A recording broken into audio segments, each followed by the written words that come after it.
the reason why I can't broadcast right now. Alright, good. What's going on, good people? What's going on, bad?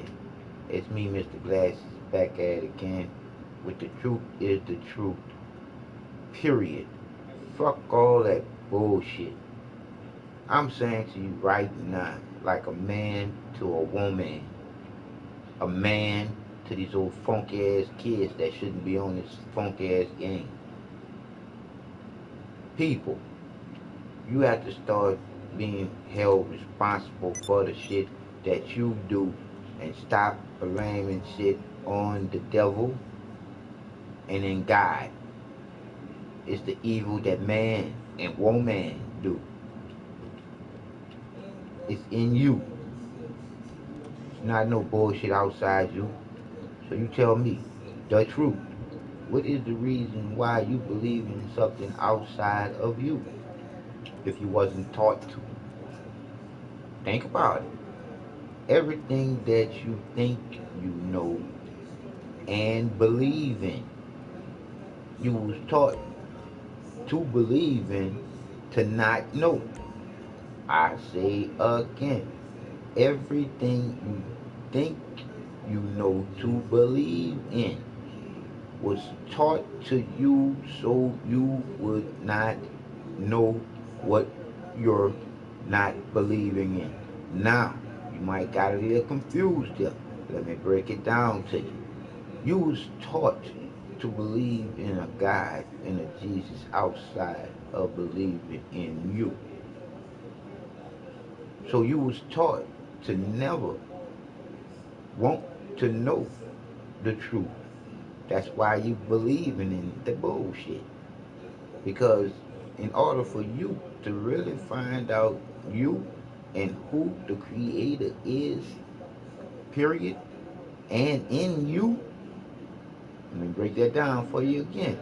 Who the creator is in you, period, and you to know who you are to know and not believe in some bullshit that you was taught to.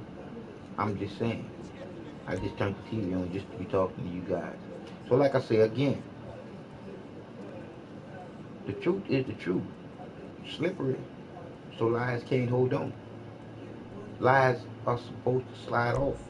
And the truth is supposed to carry on. But not here in Babylon, baby. Here in Babylon, the truth is just twisted as a pretzel stick and twice as salty. So now, since I got this whole thing to myself, we gonna lay up there and take the taxi cab to work, well, not work, to my place of business. A car will be with you soon. And you're sitting there saying, well, why you ain't putting no clothes on? Because I can do that. This is my move. So, when I get to my office, my place of business, because like I said again, I'm already paid. I can show that I done filled up garages by myself without the help of others that normally kill each other. So when are we going? Because with me, it pees me off when I think about how y'all just constantly just kill each other and have fun killing each other. That's the bullshit. And but, we're off. Hey, to each his own. Me, myself, I'd rather just make the money and think about talking to you about what the truth is and how I want you to find out the truth for you. I don't want you to be following nobody else's footsteps, but you getting to know who the creator is in you. This fairy tale bullshit got to be let go of. God is bullshit and Jesus is made believe just like that God bullshit. The creator's original name is love. It's the loving creator.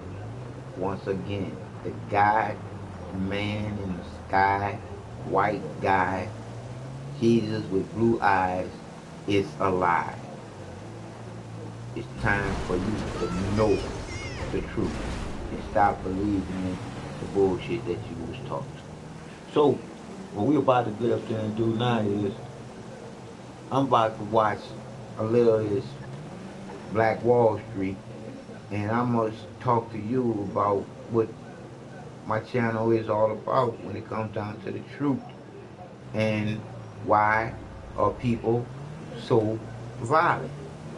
They so violent because of the movie they watch on TV, and they watch TV, period. TV tell lies to your vision. If you constantly being told lies to your vision, you constantly taking in the lies into your vision. So like I said again, eventually your life will become the lie that you seen on television. So we're gonna look at, well, we're gonna listen to a little of this. I'm gonna look at it, but you're gonna listen to a little of this Black Wall Street. And as you hear it, if you wanna go see it in full content, you can always go back to on Google and Google it so you can see it. But we're gonna listen to it right now, and here we go with it.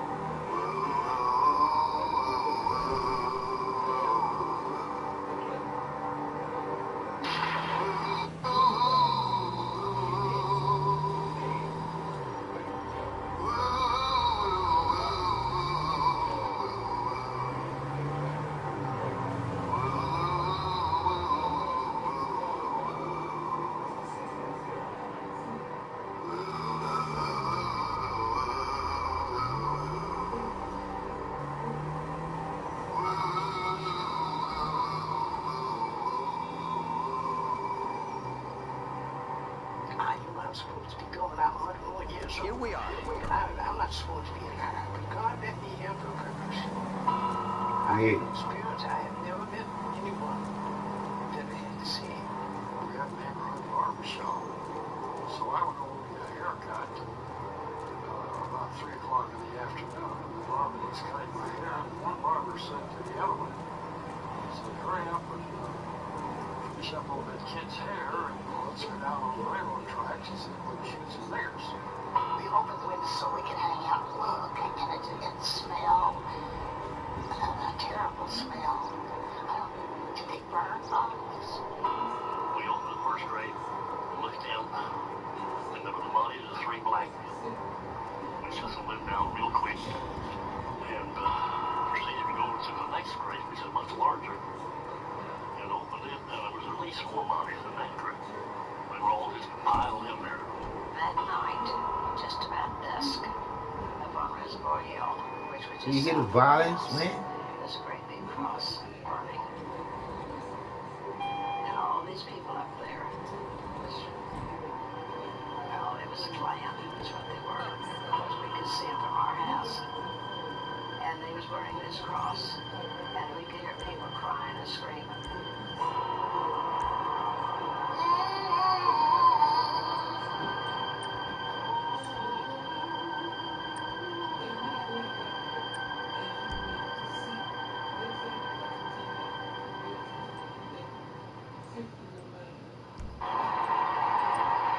At the turn of the 20th century, Tulsa, Oklahoma, had the richest per capita wealth of any place on earth. It was capital of the world, the magic city, and the city of dreams. Among those who traveled to Tulsa was a young teacher named Mary Parrish. I came to Tulsa from Rochester, New York in 1918. I had heard of the town since girlhood and the many opportunities to make money. But I came because of the wonderful cooperation I observed among our people, especially among our businessmen and women. Every face seemed to wear a smile. After spending years of struggling and sacrifice, people had begun to look upon Tulsa as the Negro metropolis of the Southwest. Going north to Archer Street for 2 or more blocks, one could see nothing but Negro businesses. Going east, you would behold Greenwood Avenue, the Negroes' Wall Street. There were homes of beauty and splendor, and the schools and churches were well attended. It was a city within a city. salacious newspapers took pride in referring to it as Little Africa. The readings from that time that were racist, inspired by racists from the National Guard to the Klan controlling the legislature. When he spoke of blacks, blacks were to pull themselves up by the bootstraps. We're good to go. Collect the product and bring it back for storage. The money in my community didn't turn over as traditional 3 or 4 times. It turned over 8, 9, 10, 11, 12 times. That was legitimate and illegitimate. So my mama says to me the other night, well, you know, my community was the biggest when you make the kind of money that Trump made, you know, your daddy said he paid taxes out those. So when you make the kind of money Trump makes, you know, you should pay income taxes. Blah, blah, blah. I said, why, Mom? I said, why should I? It's a voluntary system. The cab has been dispatched. He understands. It'll be with you soon. And see, he has the money to fight that system, so he shouldn't have to pay that system. And I said, the truth be known, most wealthy people don't pay a wage, Mom. I mean, you know, Obama's a government worker, so a businessman, somebody outside that shit, you ain't fucking with that. Why? It's voluntary. That is, enough people are duped already to pay that. into paying what was one time in 19. The tax started as a war tax, support the boys in the war, da da da da da da da. But after the war, it's supposed to stop. But what happened after the war? They saw there was a goddamn nice fund there, so they kept the motherfucker going. Then the Fed came around, and of course the income tax and the Fed. That whole thing came around simultaneously, 1913, 1914, and motherfuckers been on that shit forever. Now the motherfucking Fed, that's where you pay that motherfucking interest rate. People are working their ass off to pay off interest rate on that. They ain't fucking They ain't what create, they. So my mama said, you know, I was like, Mama, you can't hold that against him. Because he understands that shit, and most wealthy people outside the government don't pay motherfucking tax. They do everything but that. They sold enough money into charity, which is tax write-offs, and they write off their business. They write off business law. They write off stuff. They don't pay income tax. Why should you? You got these motherfucking high-priced accounts working for you. Keep you above from all that bullshit. And it's voluntary. He knows one thing. The Fifth Amendment says, I ain't got to show you my shit. He ain't got to. Fuck that. Hillary's made multi-millions of dollars and she don't have a J.O.B. Come on, man. How you make all that money? What not a J.O.B.? A product to sell. How you do that unless you selling something nobody, at church? Nobody question that shit, though. People, black folks and our people are dumbed down. You know that ain't go. So we wasn't ruling and drugging my dog. My dog, we always talking about was really real, and that's all I try to let y'all know it was really real. And that's life, man. Life is on you. The Creator gave you life. The Creator gave you free will. You tell me, does this make sense? Why would the Creator control your mind? That wouldn't make the Creator the divine creator that the Creator is. That the Creator was to control your mind and not let you control your free will. Think about this. People, you haven't been thinking for yourself for years. Start thinking for yourself. Find out the truth for thyself. Stop believing in the bullshit. It is what it is. The truth is in you. Look for it. And you will find it. And that's the truth. So back to Black Wall Street. I can remember when I was a child that the Ku Klux Klan, and there were probably, in my opinion, a couple thousand of them that would all roll up with their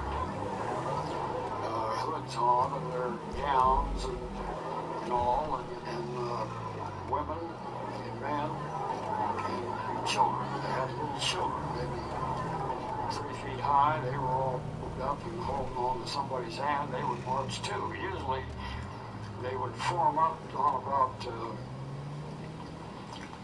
7th Street in Maine, in there someplace, and then the police would clear all of the cars off of Main Street, and they would march and they would fill the street from curb to curb, and it seemed like thousands of them. There might have been 2,000, I don't know, I don't remember. We used to go up and watch the Ku Klux Klan in their rally on top of Standpipe Hill. And they were in their white robes and their pointed cap attire. And we used to just watch them. They had their torches burning and having a meeting. We knew not to get too close to them. The Klan was founded in 1865 to intimidate Southern blacks in the post-Civil War South.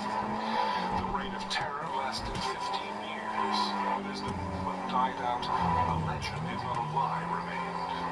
Aging Civil War veterans told heroic stories of how the Klan had saved the South from domination by Negroes and Northern carpetbaggers.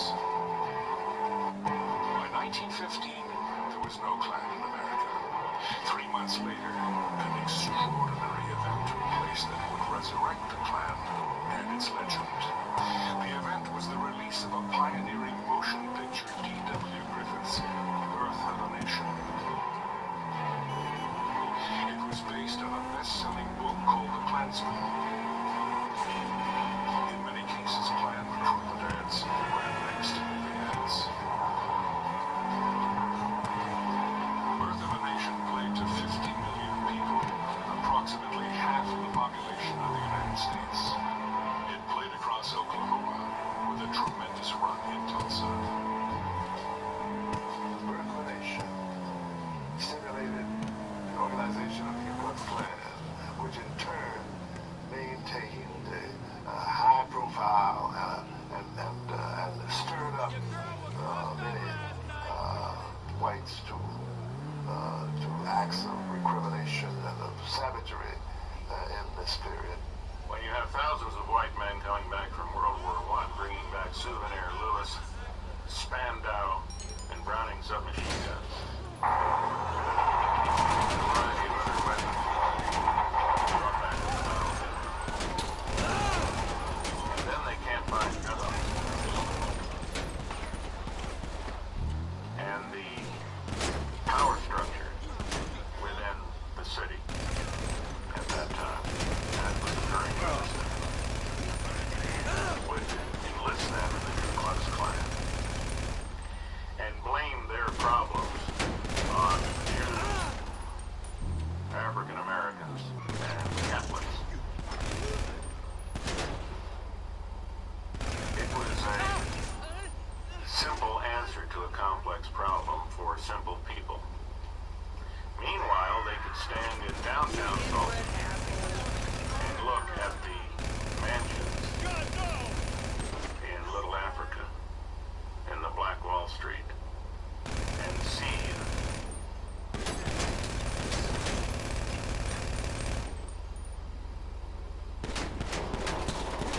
it was a typical Monday morning for a 19-year-old black man named Dick Rowland. He worked as a bootblack in the downtown area. Because there was no restroom facilities, Rowland had permission to use the restroom on the top floor of the Drexel building. In order to reach the top floor, he had to use the elevator. He didn't look down when he went to get on the elevator and therefore, because of the unevenness of the two floors, he stumbled and started falling, and he reached out to break his fall and touched his pocket as he hollered rape. So he arrested. The police came and arrested Dick Rowland about 10 o'clock in the morning. And that afternoon, the police came out and told what happened in the Brew Building. And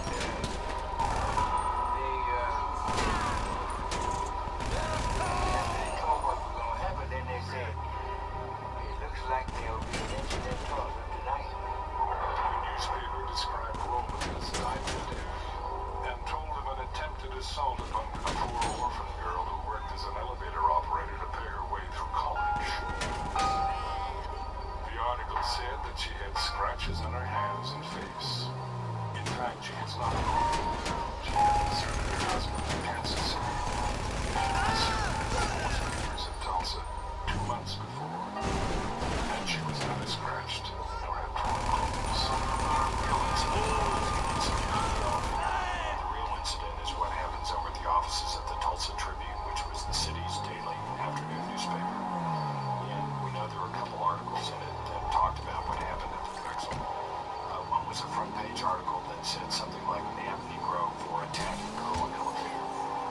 was a second article, might have been an editorial, that we think was called "Two Lynched Negroes Tonight." We don't know really what it said, but we do know from white sources, from black sources, from government officials and others, that there was an article there suggesting that the lynch mob should gather downtown and to lynch Dick Rowland. And by evening, white crowds began to form around the courthouse. A burning cross was visible on Stampede Hill, which overlooked North Tulsa and Greenwood. The sheriff took the elevator to the jail, located on the top floor of the courthouse, and set up a barricade. In Greenwood, it was believed that a lynching was imminent. The mob rule without legal consequences was not without precedent in Tulsa. A few months before, a lynch mob had taken accused killer one Ray Belton from the Tulsa jail. A mile-long procession of cars escorted him to a tree on a county road, where he was lynched. Local police officers directed traffic. 3 months later, in the town of Holdenville, 70 miles away, a white mob took a black man from the county jail, hanged him from a telephone pole, and riddled his body with bullets.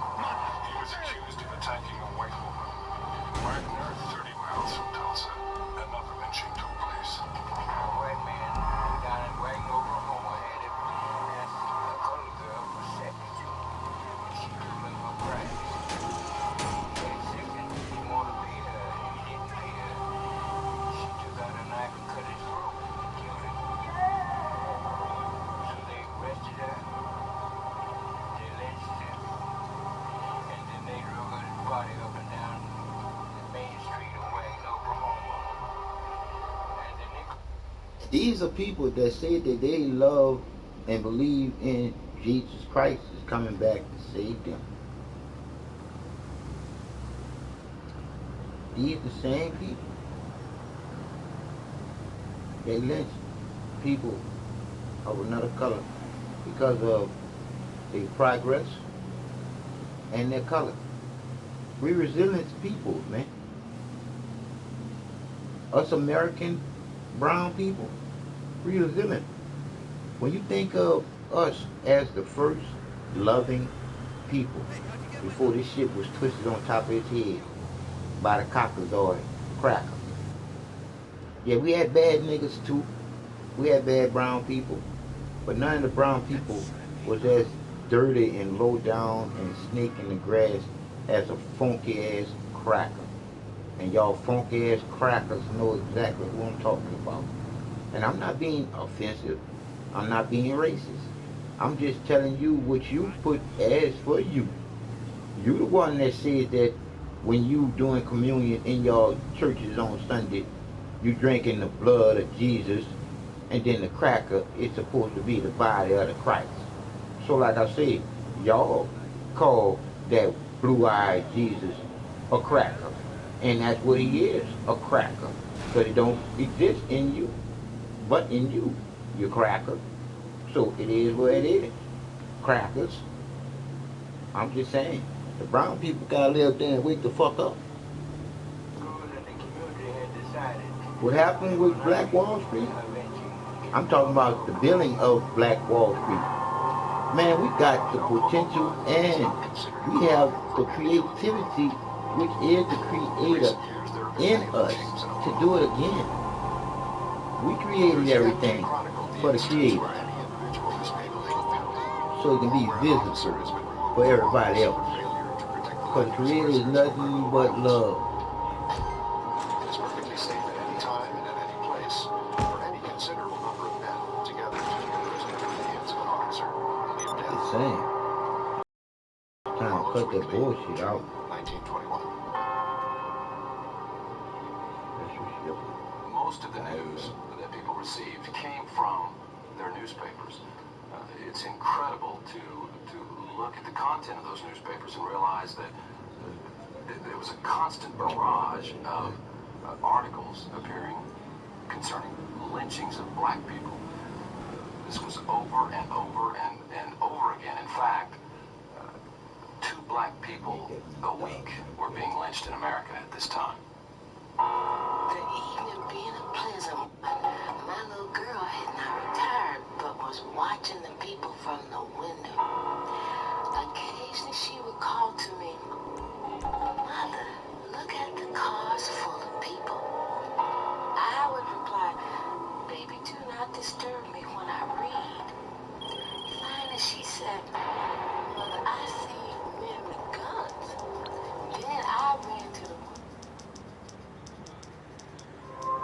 first time we got a commercial. Let myself be limited.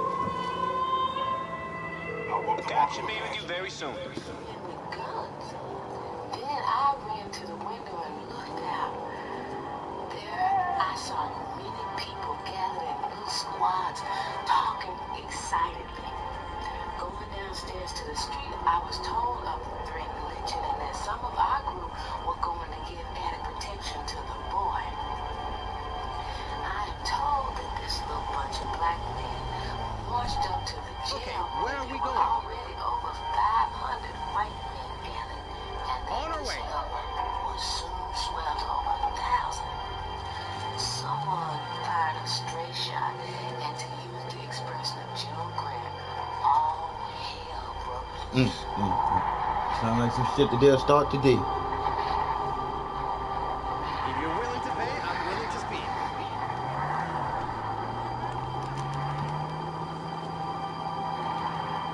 The first one was shot on Main Street, right in front of the big The first one.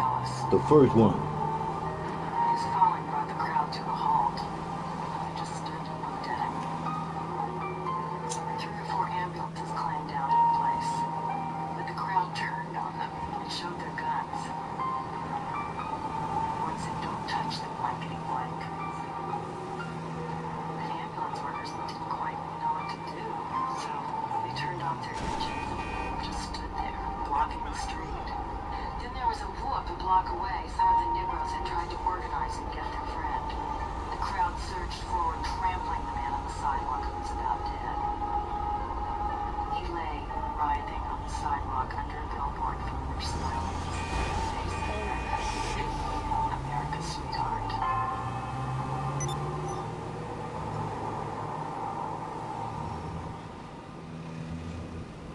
The atmosphere was festive as the police department commissioned 500 special deputies.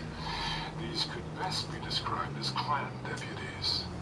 The only prerequisite was that they must be white. Most were not even asked their names or addresses. One black man was erroneously sworn in. It occurred to me I could get sworn in as one of the special deputies. It was easy. My skin was apparently white, and that was enough. After some 50 or 60 of us had been sworn in, a villainous-looking man remarked casually, even with a note of happiness in his voice, "Now you can go out and shoot any nigger you see, and the law will be behind you." The Ku Klux Klan mob, having largely been made up of veterans, began to militarily organize. Heard that, huh? Your soldier, your main soldier that you are fighting next to as a brown man and him being a cracker might not really give a fuck about you. But I ask you, why are you fighting in their war anyway when there's already a war on you? How could you be in the armed forces and you see that the armed forces are against you and they never, ever, ever, ever, ever, ever, ever been for you, the brown man? The armed forces been against you since slavery. I say it again, the armed forces been against you ever since slavery. That's why they call armed forces, against you, the brown man. Us as people got to stop being scared as people and stand up for shit that's straight. Because the truth is the truth. And the truth is straight. So if the truth is straight, you have to stand up to the shit that's the truth and straight. There's the boss. Say it again, this bunch of bullshit. But it's all on us, the brown people, to not take a place, to take a stand. And stand to straight. Because it's just us. You ain't get no justice. Because it's just us. Justice is never going to come to just us unless we take our justice. And that means that stand firm on the truth. Casualties of war is some bullshit. I say this to you pussy ass soldiers. Yep, I called you pussies. Because any soldier that can kill an unarmed civilian is a pussy. Because your job, why you was created, was to be a soldier for the people. Not a soldier for a certain amount of motherfucking people. You are just a soldier to the one that got the money for you to be a soldier, so you ain't really a soldier. You was a pussy. You was a pussy mercenary. Because you getting paid to do bullshit. Ordered to do it. Hi there. Ordered. What do you need? You got a So nice you link, know boss. one thing. In this They're bringing circle your of life, personal what goes vehicle around around comes right around, now. especially when you know what you're putting down. Just wait till your turn come around. In the real shit. Your shit coming back to you 4 times more. You might not have no mind in this shit. Let alone the hell and the turmoil that you'll put your own self in. Mentally. The seller's messing with us. I'm just saying. Says you need to do him a favor before he'll give up the goods. That means taking someone out. I'll send you the details, but in the meantime, head over to the point on your GPS. After watching the men unload on First Street, where we could see them from our windows, we heard such a buzz and noise that on running to the door to get a better view of what was going on, the sights our eyes beheld made our poor hearts stand still for a moment. There was a great shadow in the sky, and upon a second look, we discerned that this cloud was caused by fast approaching airplanes. It then dawned upon us that the enemy had organized in the night and was invading our district, the same as the Germans invaded France and Belgium. Just because they saw the brown people doing better than they was doing. How nasty and dirty and low down is that by a crowd? Dawned upon us that our men were fighting in vain to hold the Greenwood. Weary perish.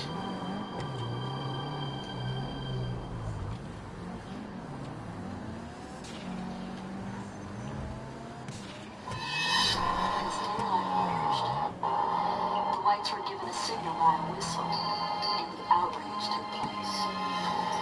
All of this happened while innocent Negroes were slumbering and did not have the least idea they would fall victims to such brutality.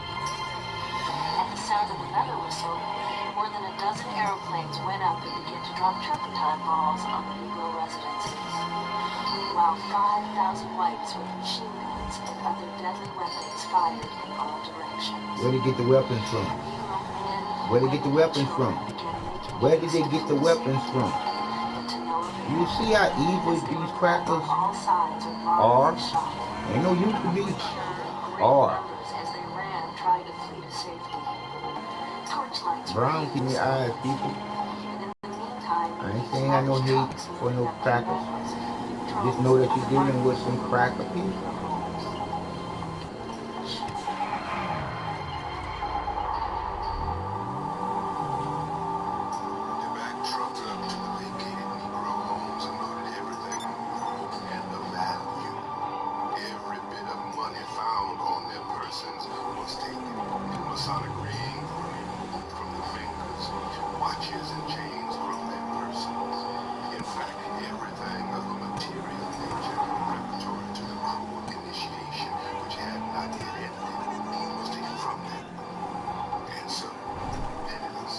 Robbers, thieves, and killers with a fucking badge on their chest.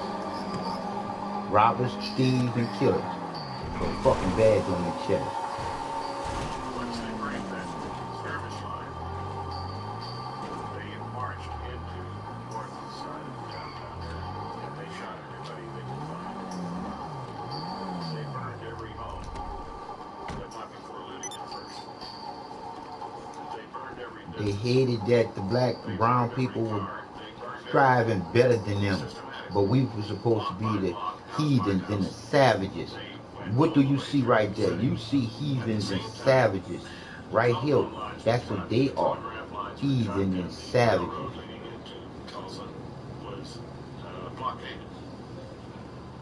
There was no way to communicate what was going on in Tulsa with anybody else because it was very easy to cut the city off.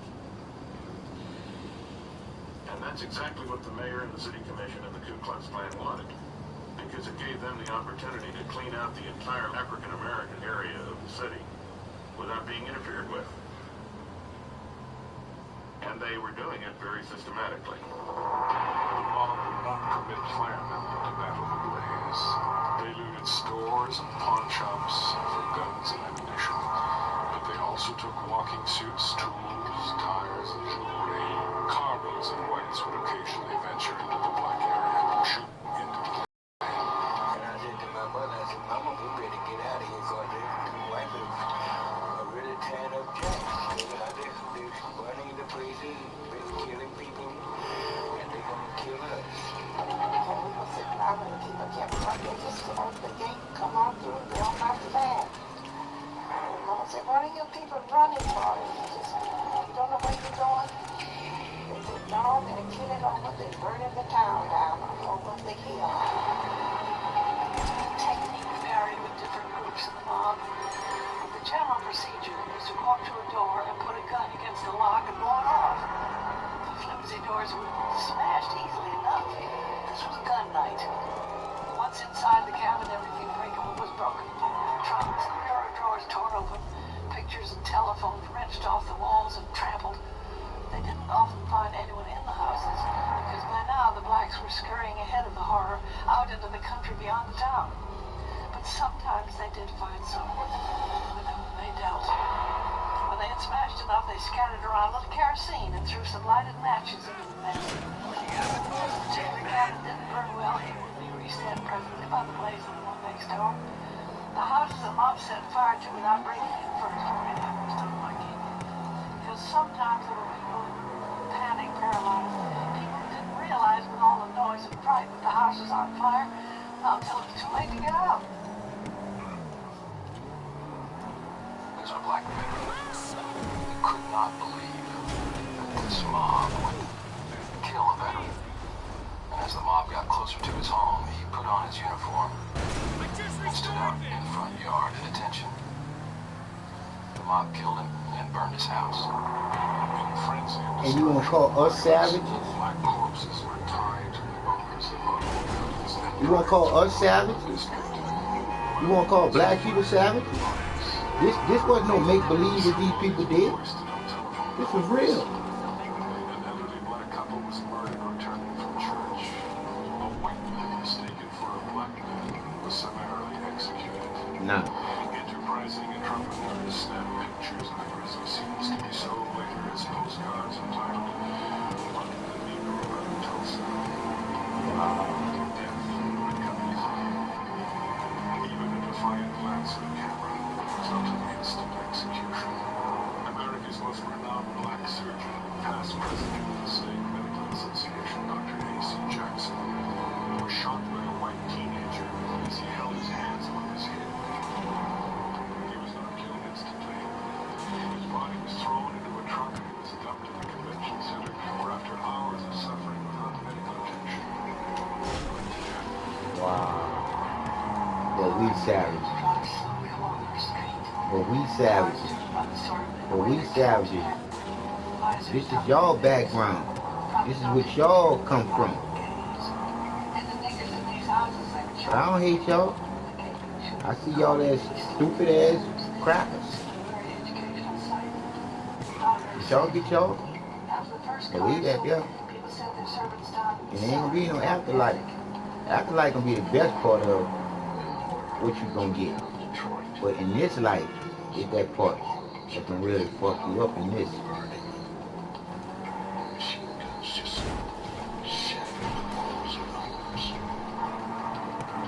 This is artillery from the army. The army, the one that y'all go and serve in.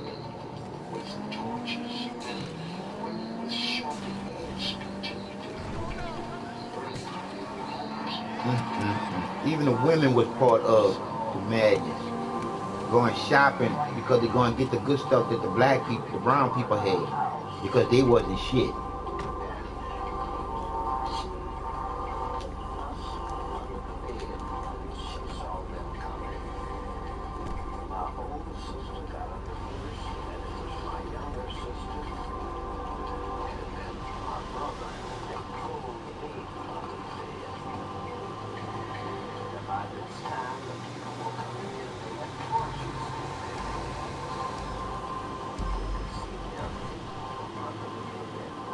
Do you hear this terror?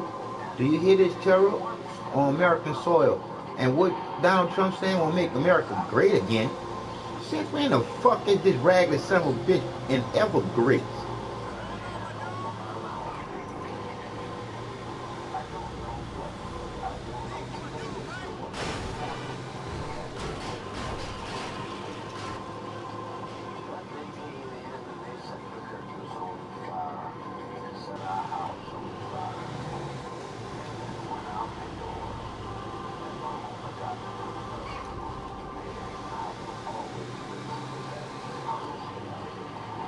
What kind of fucking terror is that?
Is burning up on the reservoir hill, which at that time there's no hope for something.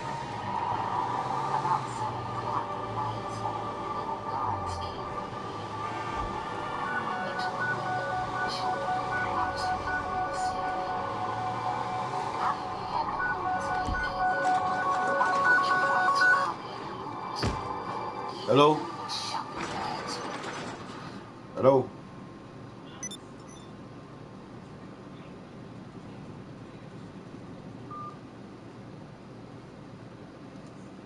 Hey, stupid people. Drawers, take every kind of finery from clothing to silverware and jewelry. Men were carrying out the furniture, cursing as they did so, saying, "These damn Negroes have better things than a lot of us white people." I stayed until my home was caught on fire. Then I ran to the hillside where there were throngs of white people, women. Thanks for your business. A car's on its way.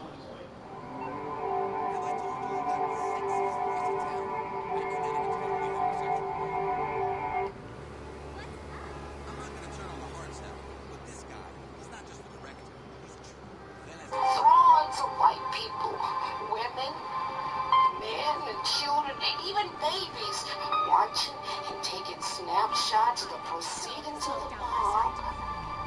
Some remarked that the city ought to be sued for selling them damn niggas' property so close to the city. One woman noticed a First Baptist church. What's your destination? It's a beautiful structure located near a white residential district. Okay, let's go. And she said, "Yonder is a nigger church. Why didn't they burn it in?" The reply was, "It's in a white district." I saw the bombs dropping and the church explode. The 6 airplanes that I saw flying over Standpipe Hill and dropping the bombs on Mount Zion Baptist Church. When that church in it just completed 40 days. and it was fine. The white church on 4th Street was a frame church. Our church was better than the white people's church. This church was only 40 days old. It was truly a symbol of black prosperity, and it was burnt to the ground, allegedly because ammunition was being stored in the basement or some such nonsense. Stop that right now and say this.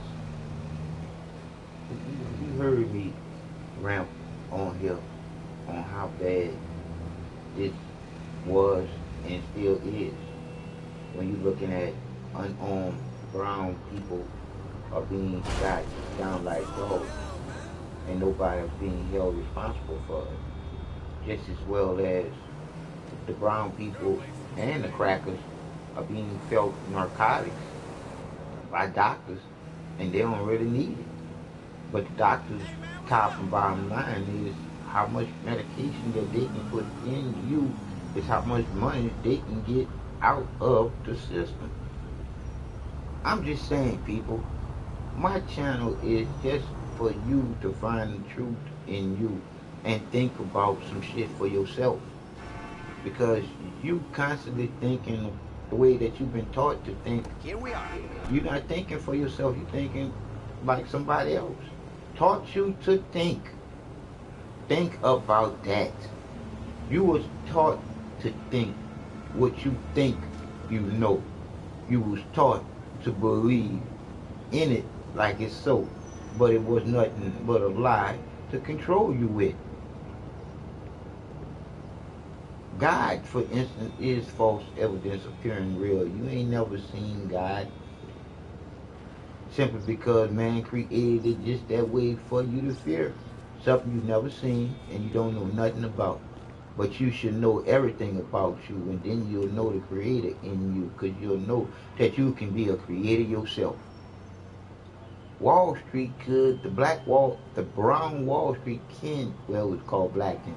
The black Wall Street could be created again by the brown people. But it won't be the black Wall Street no more. It'll be the People's Street. Because to not entwine everybody in this is to separate this from knowing the love of the Creator. This is a togetherness thing, people. We know it's a separation. White people are some dirty people. Some of them. I'm not saying all of them. Some of them. But they still just got the same mindset. They all want to be superior, like they think that that's their place. You don't have no place, white people. And definitely you don't have no place as first. You just have a place because you there. You stole where you at to do what you do, to not want to leave your, not want to lose your spot. But that's all to the good, because you think it's all good. But you're going to lose what you got because you did not get it the straight way. I ain't say the right way. You ain't get it the straight way.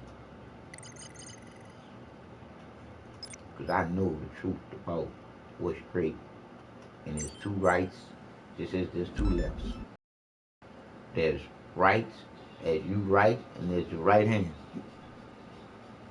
And there's left as your left hand, and there's left as the left behind. Burning homes, some with babes in their arms and leading, crying, excited children by the hand.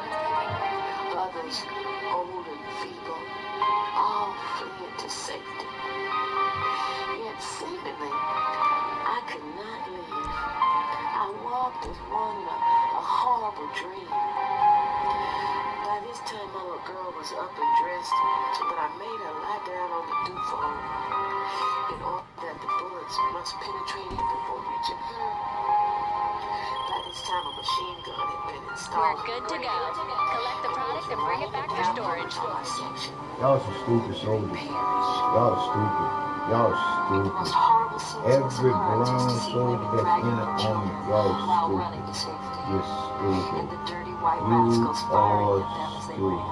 I don't give a fuck if you come from a military family. You're stupid. It's stupid. Because any way you look at it, you're going to end up having to do something that you don't want to do because you were ordered to do it. And you know better. White crackers don't know better. But the brown people, you know better. You know that you are a loving creation of the loving creator, just as well as that cracker is, but that cracker don't give a fuck. Brown people, we are held to higher standards when it comes down to the creator of us. Even though the creator would never ever hurt us, but the light we shine in is different in us. I'm just saying.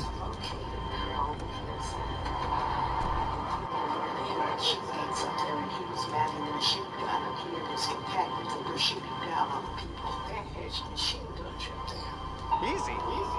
Shooting just my husband and I, when we came out, they were shooting me if we didn't get anything. They killed one of our fine doctors. I can never forget a family who started out and had the misfortune to lose one wheel off their wagon and therefore had to get out and walk.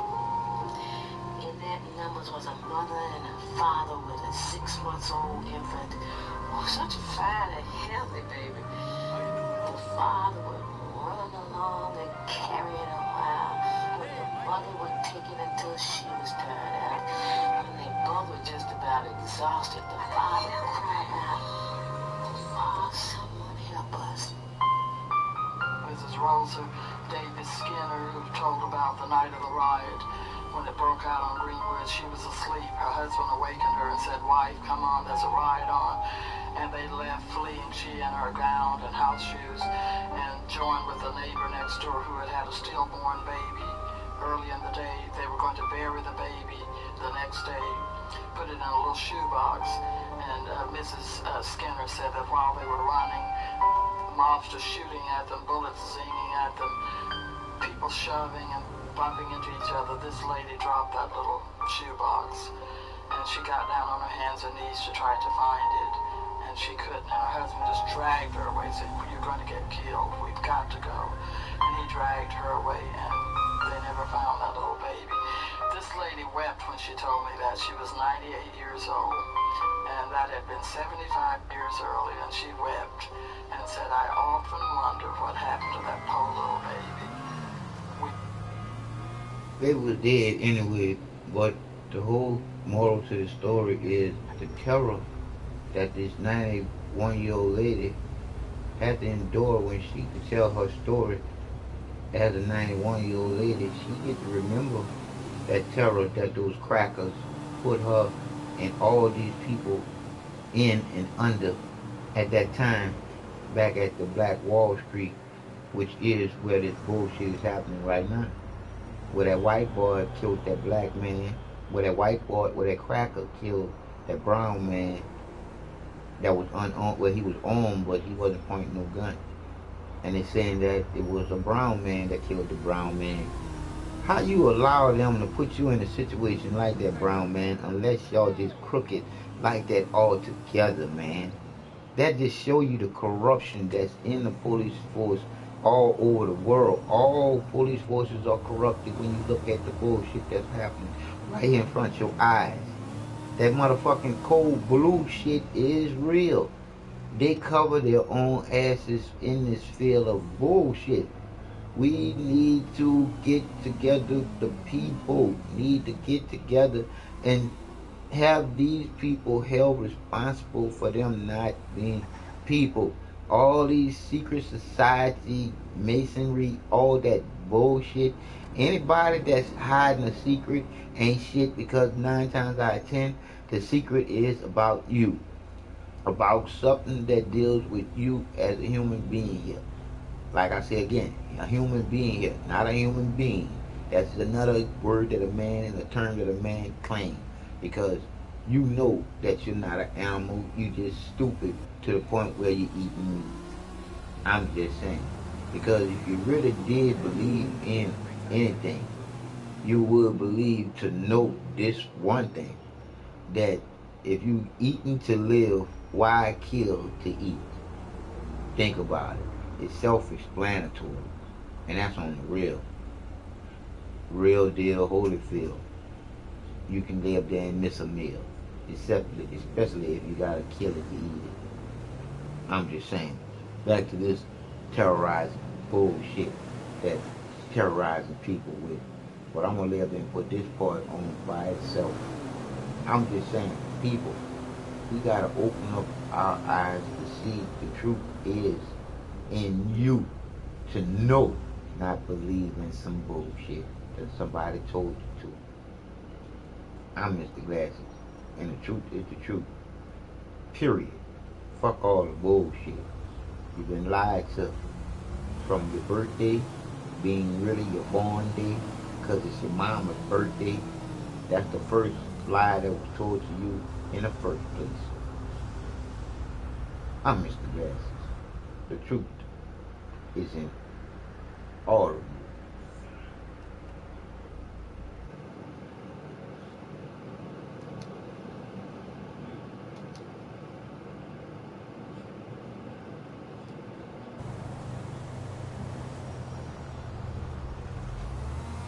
Alright, I'm back. Let's finish this off. Hardcore ass shit. We came out after several shots were fired into the house by the mob. 2 or 3 whites thrust guns in each man's face inside and took him downstairs. As I neared the bottom of the steps, I was met by a man who very unkindly treated me. Seeing a man with hands raised, he came up to the blind side and struck me in the jaw. After which I was questioned and my money taken. The worst thing of all was being humiliated before little boys between the ages of 12 and 16 years, knowing these youngsters would grow up to try the same thing when they mature that others tried, but with less success, I am hoping. J.C. Latimer. One of the classic photos that comes from the riot is that of a perhaps 15, 16-year-old. Probably would be referred to in those days as a hooligan, strutting proudly in front of the camera with the burning and terrible circumstances in the background, puffing a cigar, carrying not one but 2 firearms. As you look at that picture and you think of what's going on around him, you can't help but hope that he will be taught a lesson about life's justice. It's certain that many blacks had that whites took their furniture, took their clothes, took various other personal possessions, and used them. And then, having taken those things for their use, then they burned and bombed the black part of town. It was a surprise, and they came over here and burned our homes, stole our clothes. Some of our people had to take their own clothes off of white people right here in Tulsa. The heavy air was soaked with the scent of honeysuckle, as extravagant and lavishly unreal as was the gunfire. We'd been in this prairie country a year. All was surprising. An acrid underhint of burnt powder began to cut through the perfume of the flowers. Tulsa's newspapers described the event as a military adventure. The black people defending their homes were described as the enemy. Gun-toting white men were referred to as riflemen or soldiers, and blacks were termed snipers. The mob, it was called a volunteer army. Blacks with guns were called mob. Wow. Marauding whites were called patrols. At approximately 9:15 a.m., the National Guard troops from Oklahoma City arrived by truck. In all my experience, I've never witnessed such a scene. 25,000 whites armed to the teeth were raging through the city in utter and ruthless defiance of every concept of law and righteousness. Motor cars bristling with guns swept through the city, their occupants firing at will. General Charles Berry. Daddy was our lawyers. She lived in Green, an ancient uncle and a messenger.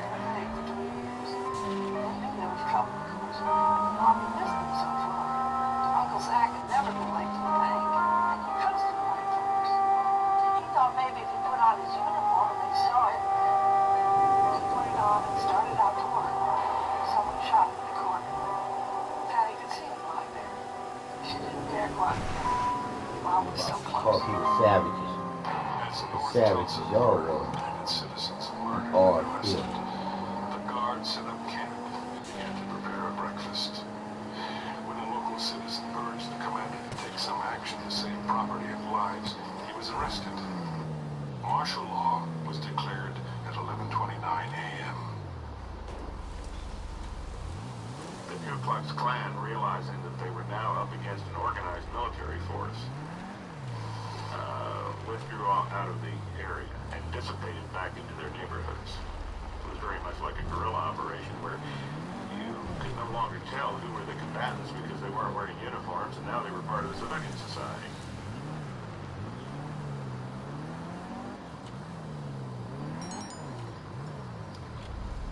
Detention areas were set up at a local park, the convention center, and the baseball park. Every African American had to fill out and carry an identification card, which had to be signed by a white employer and approved by a local official. If approved, the prisoner was given a ribbon that he or she had to wear. The ribbon read, "Police protection." Failure to wear the ribbon resulted in immediate arrest and confinement.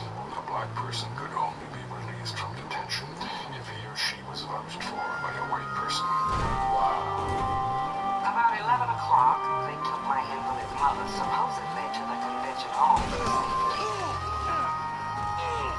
Upon entering the convention hall, I failed to find my mother, so I went in search of her.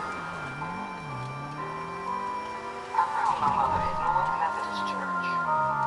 I tried to get a pass to send her away, but failed to get one. She remained unconscious for 2 weeks and passed away. I feel that this damnable affair has ruined us all. Can't we get home? We hadn't heard from my father. And although I was 6 years old, I remember quite well the anxiety that all of us felt. Where is my daddy? Where is my husband? Mother would say, and so we had a period of agonizing waiting. And that was an awful, awful experience. And it was several days, I don't know how many, in the absence of telephones and radios and that sort of thing. We didn't know. We had no way of finding out. And so after what seemed to have been an endless period of time, we received a letter from my father saying that he was all right. He told us that he had been in detention at Convention Hall, and that he had nothing except what he had on his back. Prisoners, mostly women and children, and the elderly were marched through the streets with their hands above their heads. Stress, heat, and exertion resulted in the rise of premature births. Before the day was over, every black person in the city was killed, wounded, arrested, or placed in confinement. All because we shine better than y'all crackers. So we can do it again, people.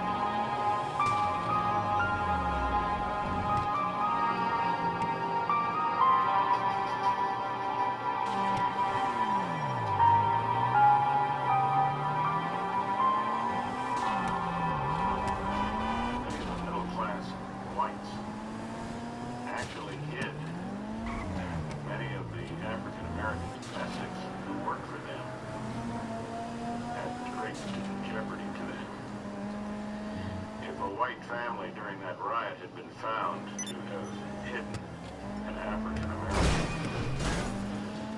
At the very least, the white family would have been lashed. Terrified black people fled the city to other communities. After reaching this home, the crowd throng there was too large to supply them out of a pail, so a wash tub was drafted into service and pride cast to the wind. We were were so famished, and our lips parched, the children crying for a drink, that this was the best tasting water we could remember of having tasted. Mary Parish.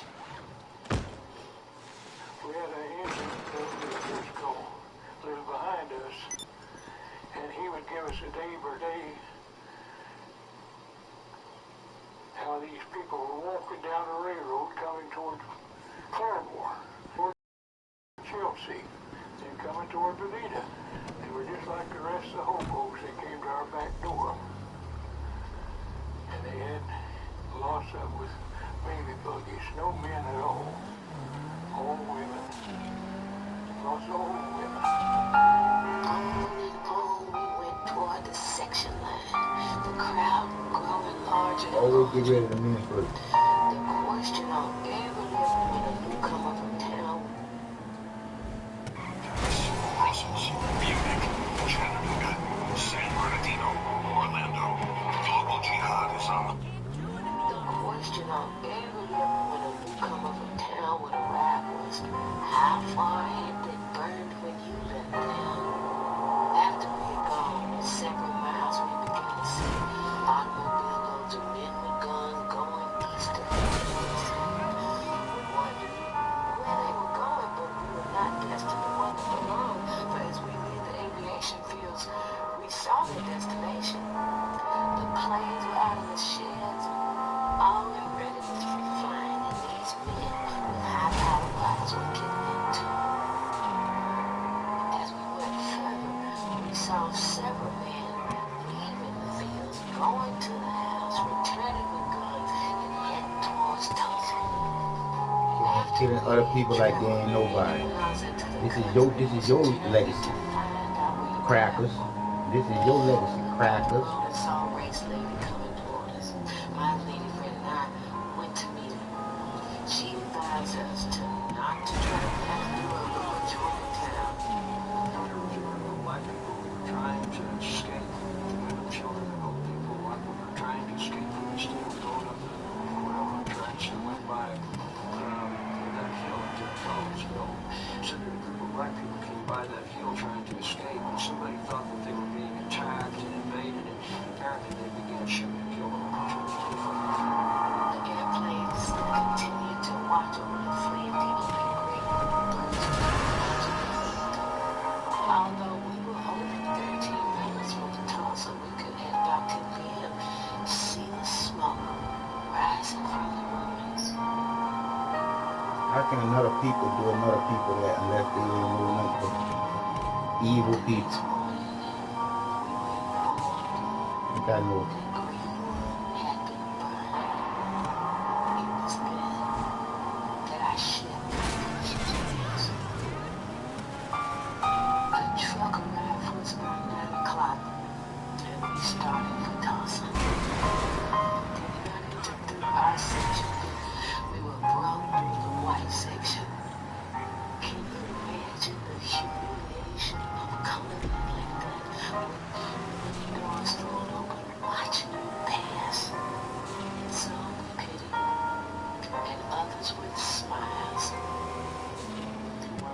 Watching the colored folks that they were watching down Elgin. I would see them coming, and I kept the BB gun under the front. Why had that movie on TV? Black Wall Street. Why you don't do that? Stick the barrel out to the lattice work and show how dirty y'all was when y'all saw that people were better than y'all. People strive higher than y'all. What y'all did to bring people down. Doing the crackers. Y'all know who y'all are. And you work the motherfucking name crackers. But I love you though. Back there because he was going to take a gun. And he wasn't going to shoot at the people, he was going to shoot up in the air. And I remember my crying and saying, begging him not to do it. And my dad was telling me he wasn't going to do that to those people. They was only trying to get away themselves. Soon we reached the Black District, which was so beautiful and prosperous looking when we left. There we found to be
ask them the real reason why they did that.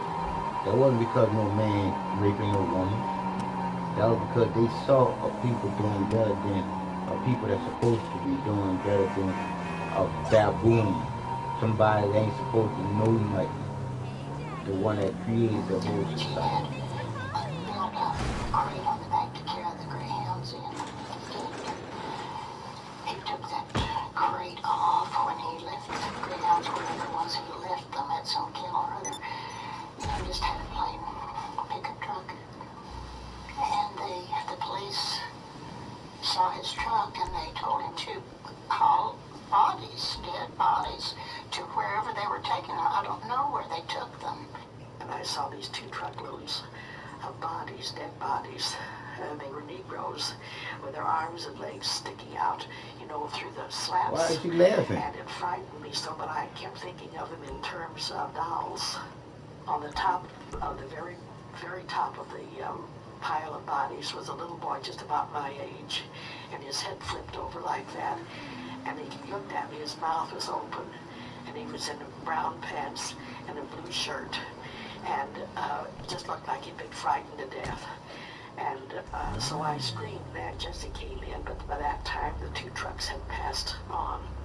After Black Tulsans were incarcerated, curiosity seekers, looters, and souvenir hunters casually strolled through the smoldering ruins. Well, I had a friend, a girlfriend, and one day after the riot had subsided, or possibly was still, they were still protecting and giving the colored people sanctuary, she came out and she had a package of spearmint gum, regular spearmint gum, and perhaps there were 40 or 50 packages of gum in a little square box, about so square, maybe 2 inches deep. And she was passing the gum out to all the kids in the neighborhood. And of course we asked, where did you get it? She said, oh, Daddy got it over in Niggertown, which was a clear indication that white people looted the colored people over in the Greenwood area. When they downed it, of course, we didn't think anything about it. We just took the gum and chewed it. Martial law was less than benevolent. Field Order Number 3 prohibited the holding of funerals at churches. But in reality, this prohibition pertained to black funerals only. White funerals went on as usual. Wow. See how the government that you serve now used to do you and shit changed? They're just using your stupid ass as a soldier for their agenda. But I don't have no respect for none of y'all soldiers. None of y'all. Because y'all was snookered into every war that y'all served in was a false flag war. And now y'all know it's a false flag war, but ain't nobody saying nothing about it. Nobody saying nothing about all the different wars that were false flag. It's like no harm, no foul. People died, man. People died. Soldiers died thinking that they were fighting for a cause. When they wasn't fighting for nothing but some bullshit, somebody else caused them. Altogether 10 different business spaces for rent. Today I'm paying rent. Wow.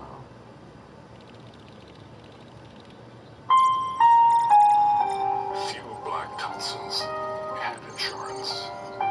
Those who did had clauses which voided the policies in case of a riot. Those making a claim had to prove that the city or state government was negligent in protecting their property. An impossible burden because the victors had all... Why these people can't get reimbursed now?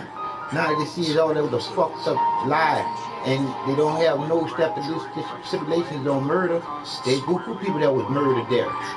Also blaming the black population of Tulsa's white churches, the Chamber of Commerce, and of course Tulsa's white newspapers. In this old nigger town, there are a lot of bad niggers, and a bad nigger's about the lowest thing that walks on 2 feet. Give a bad nigger his booze, his dope, and a gun, and he thinks he can shoot up the world. And all these 4 things were to be found in nigger town. It's there for taking. Get it and bring it back to the warehouse. Tulsa Tribune makes no apology to the police commissioners or to the mayor of this city for having pled with them to clean up the cesspools in this city. Tulsa Tribune, 4th, 1921. Incredibly, after all the yellow journalism that had been published at the time about the incident and prior to the incident by white-owned newspapers, the one indictment returned by the grand jury of a newspaper was against Mr. A.J. Smitherman, one of the most influential black citizens in Tulsa, owner of the black newspaper. And that comes after his offices, his newspaper offices, were destroyed and burned in the riot. He left Tulsa and never returned. Cities across America offered assistance, but Tulsa officials turned down all the offers under the guise of handling the problems themselves. From a tin-room basement in my own brick home, I'm now living in a coal barn. From a 5-chair and animal barber shop with a 4-workman and a porter, to a razor strap and a folding chair on the sidewalk. Didn't have one thing left, and never received a dime. Up until this day, they never. And it ought to be added, in order to be made pay. Even the children are suffered. Yep. Our children are suffered because their parents lost everything they had, and the children weren't able to get along, and they were doing fine. The Red Cross took donations and formed an admirable job with little help from government officials. Wow. Y'all motherfuckers serving in the motherfucking Army, Air Force, Navy, Marines, honorably dying for bullshit.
Bystanders for the payment of doctor bills.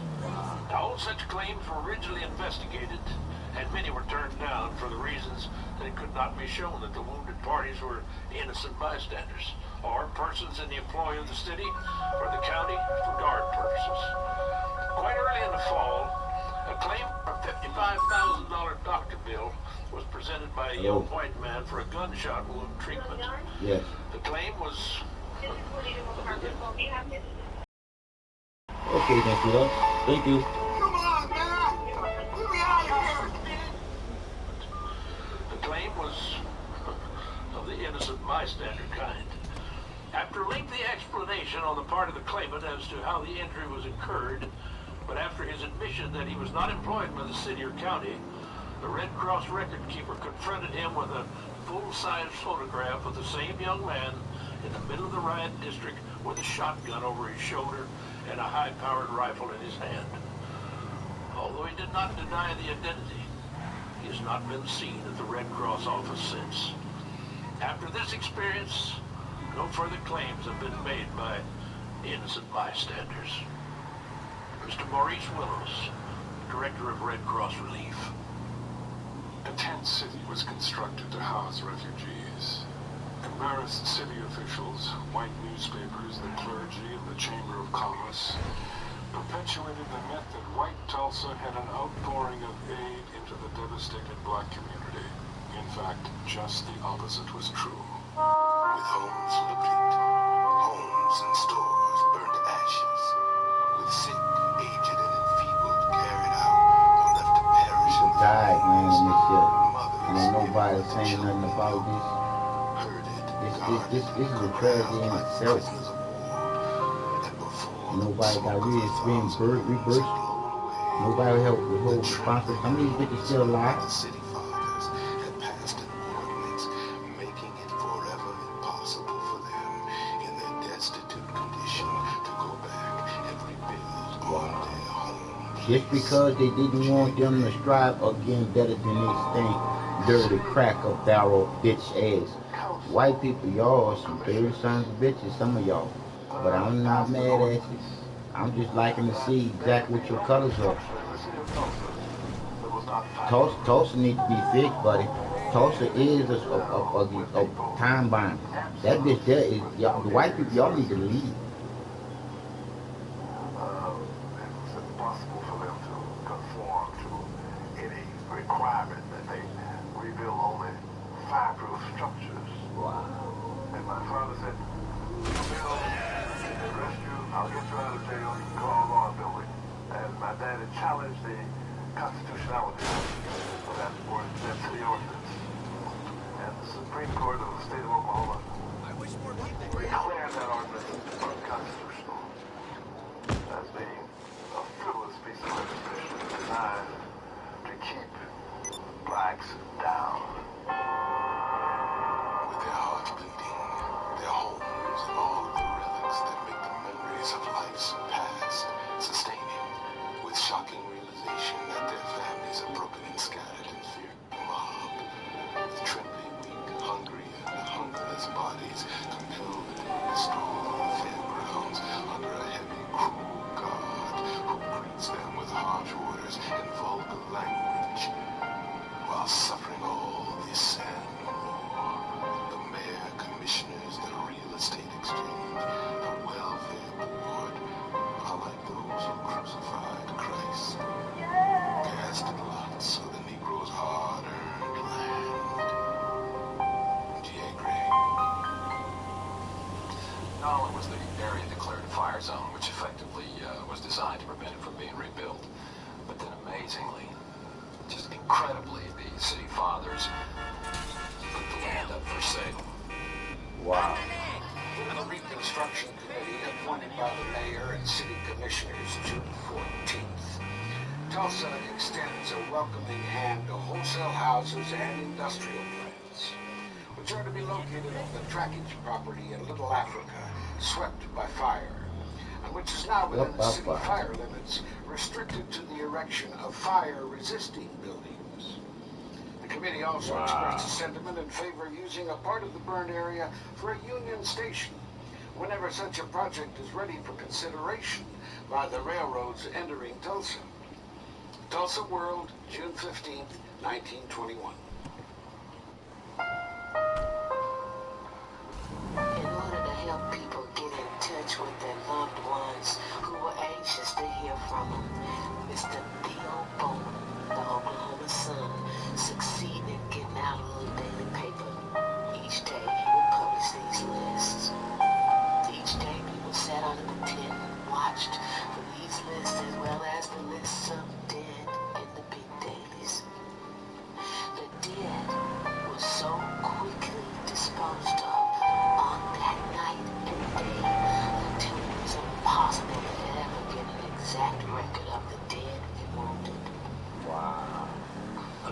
I decided to go visit somebody. And we passed down by the cemetery there at Limbs and Lewis, the old Claude Cemetery. And as we went down the street by, we saw a bunch of men working, digging a pit, evidently. And we noticed a bunch of wooden crates lying around. So we were very curious about it, so we went in to have a look. And we walked up to the first crate, and we were unnoticed by the men. And we opened the first crate, looked in, and there were the bodies of 3 black men. We shut the lid down real quick, and proceeded to go over to the next crate, which is much larger, and opened it, and there was at least 4 bodies in that crate. They were all just piled in there. And at that time, the men noticed us and ran us out. The Red Cross estimated that 300 people were killed. The official death toll was placed at 36.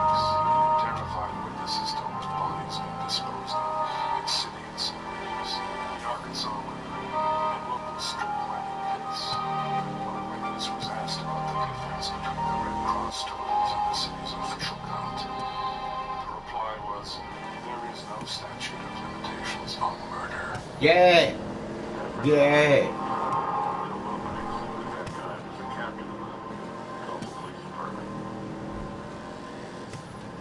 Called me and he said, could you come down to the police academy? I'd like to show you something. And I said, sure.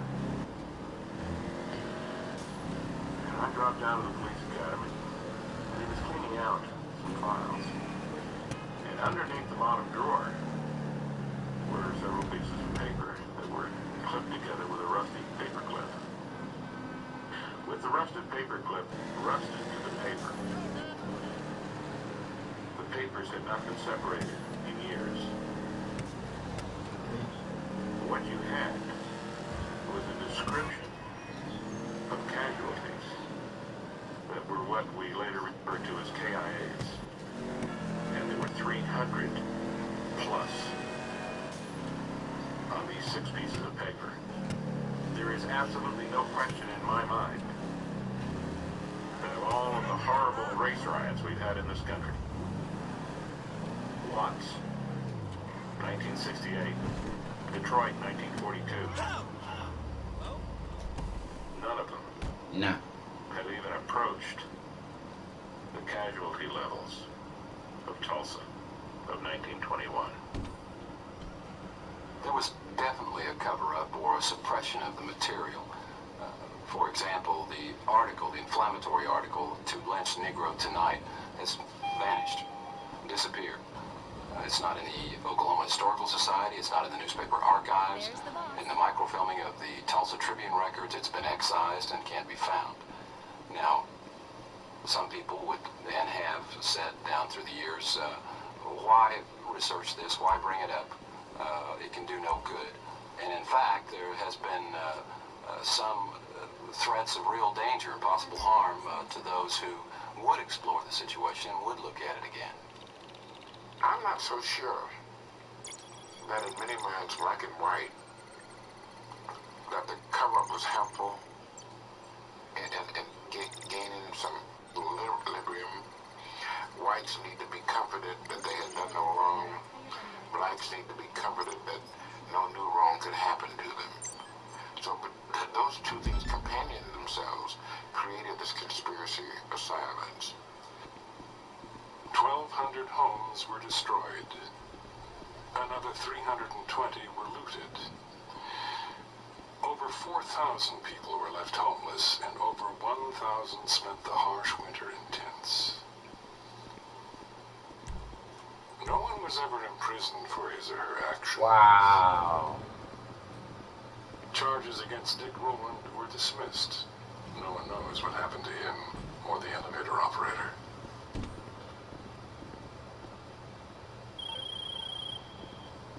Very bad news. The plane carrying goods went down just a moment ago. Looks like the tracker's still intact, though. So head out there and try to bring them back to the warehouse. My line went back to the ruins of Tulsa, which were somewhat reminiscent to me when I was traveling on the road from the ruins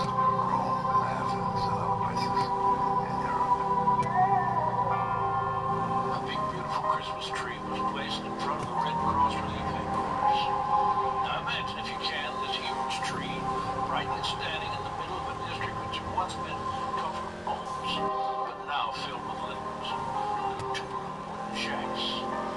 Everywhere, large piles of brick and stone, twisted metal and debris, reminding one of the horrible fact of last June. For the first time in their lives, the Negro children of the devastated district, these hundreds of little folks, without their former comfortable homes. The resources of their parents had been reduced to a point where Christmas couldn't mean much to them. After dusk on Christmas Eve, the chorus of 2,200 voices sang their Christmas carols and the typical Negro melodies. Coming from the throats of these people, reverberated through the night air and attracted most of the crowd gathered in the business section over on Greenwood Street. Families were there, men, women, children. It seemed as though the whole Negro population resist this chance to sing. Never have I witnessed more spontaneous outbursts of Christmas fervor than on this occasion. The crowning symbol of the celebration was in a speech made by one of the leaders who said, "Let us always remember the old Negro tradition. There's no room in our hearts for hatred." That's what I'm talking about. This occasion furnished what was termed as the greatest night in the history. Oh, fuck that bullshit. That's a lie. Garbage too. That Christmas bullshit. Christmas, 1921. Christmas, Also, I did 1921. not feel that, it's irredeemable.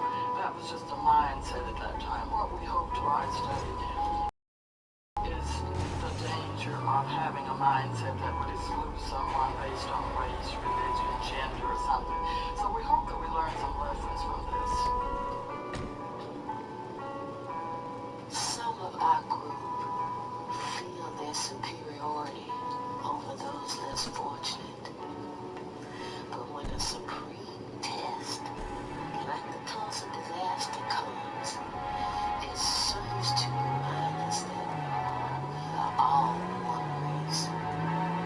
That human beings, like those who had full sway on June 1st, have no respect of person. Every Negro was accorded the same treatment, regardless of his education or other advantages. A Negro was a Negro on that day and was forced to march for blocks with his hands up that day. It should teach us to remember that we cannot rise higher than our weakest brother. My name is Mary Parrish.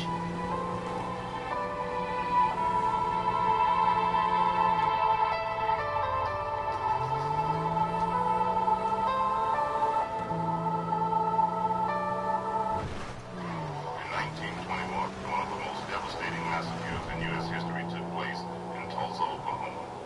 The 1921 Tulsa Race Riots. The black community of North Tulsa, called Black Wall Street, or as whites called it, Little Africa, was completely burned to the ground in a mere 12-hour period. Over 1,300 businesses and homes were destroyed and completely ruined. 10,000 people were left homeless in the night, and to this day, no one knows how many people actually died. Accounts range from 500 to 1,500 men, women, and children, both black and white. This senseless massacre of human life was very carefully covered up by high city officials. When Black Wall Street was destroyed, a major black economic movement that would have affected all black communities in America was crushed and completely halted.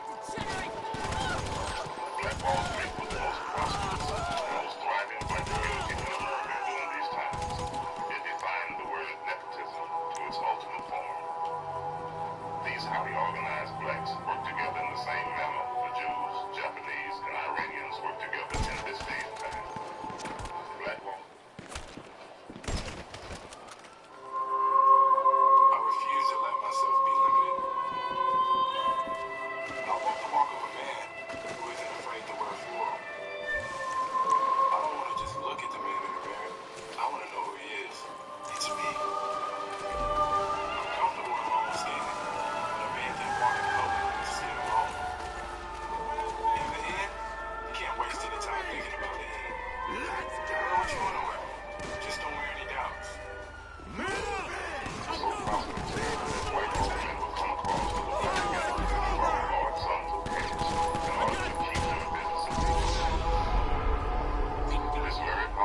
get in that car. Had an effect on blacks all across America, socially and economically.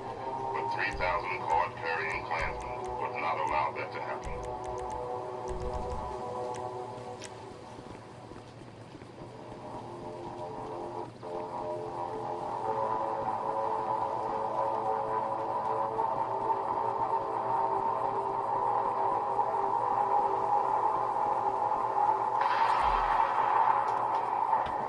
Found my car.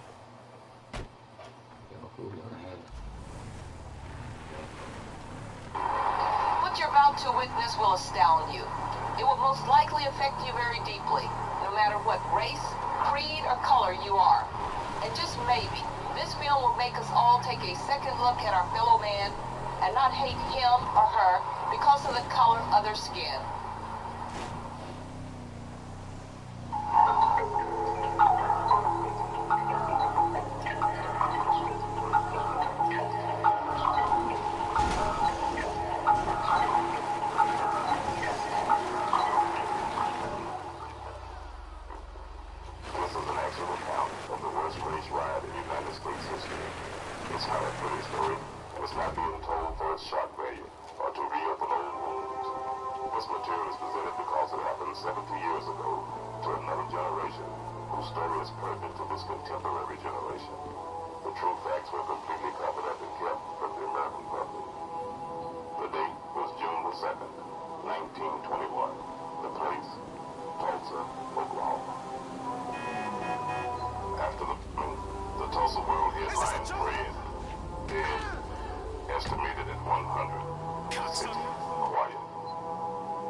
During the early 1900s, Archer Street was intentionally designed to divide the city's north from the south side of Tulsa. Blacks were forced to remain on the north side, and whites enjoyed their separatism on the south side. Laws were passed to make sure that whites and blacks remained separated. Anybody who wishes for the good old days probably doesn't remember what the good old days were really like. Because in 1921, the nation suffered coast to coast from hate, discrimination, arrogance, and those were probably the underlying reasons. They manifested themselves in organizations like the Ku Klux Klan. But you can't blame the riot on one or two or three specific incidents. The environment is what caused it. You have to keep in mind that in 1921, the majority of the Oklahoma legislature were Klansmen. Almost Almost every city and county official in Tulsa County, Oklahoma was elected who either supported the Klan or they were Klansmen themselves. In those days, the Klan would have parades in downtown Tulsa, wearing their white sheets and their pointy little hats to fit their pointy little heads that would last 4 to 5 hours in length. Now visualize the number of people that were involved in the parade that would last 4 to 5 hours. And not all these people came from Tulsa. When you had a parade in Tulsa, a lot of people come in from other counties. But you also have to remember that in 1925, there were 5 million card-carrying Ku Klux Klansmen in this country. So what was going on in Tulsa was probably the same thing was going on in a lot of other cities. And if the riot hadn't happened in Tulsa, it probably would have happened someplace else. The difference between Tulsa and some other city is that we know how bad it got. And where we've gone since then has been a mark of our progress.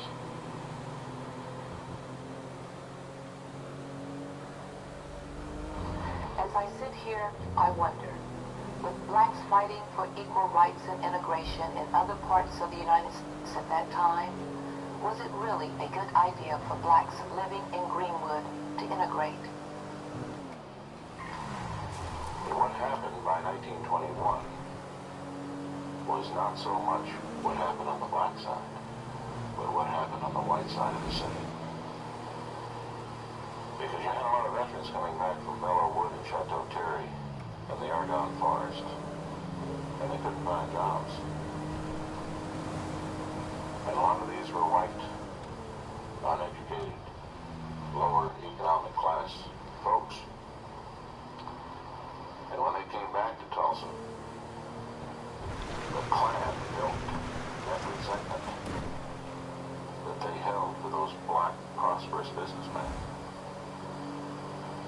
And the Klan did the same to them that the Nazis did in Germany in 1933. As a matter of fact, it's kind of interesting. You can make an analogy here that is historically profound. We had a microcosmic experience with the Nazis. The Nazis in Germany in 1933 blamed the Jews, and they persecuted the Jews, and they segregated the Jews, and they created ghettos for the Jews. And that's how they built their power, but they built their power on the disenfranchised and the disenchanted Germans.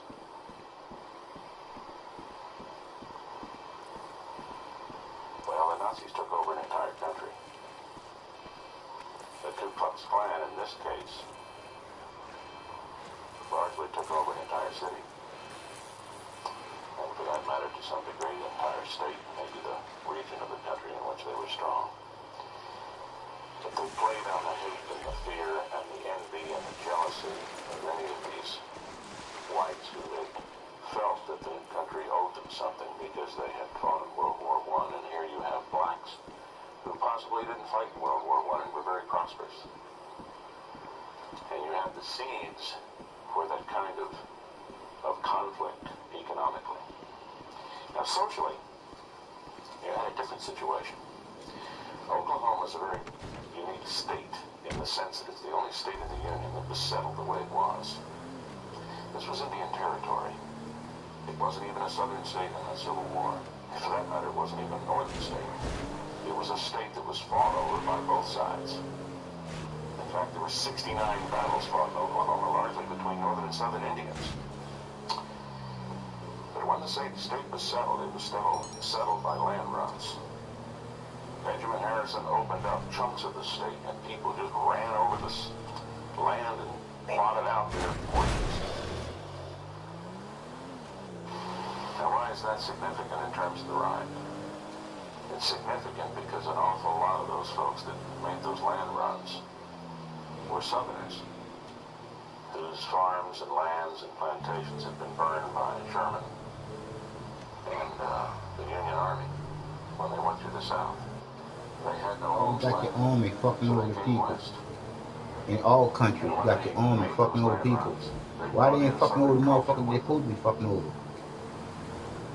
As a result, what you have here Not the people.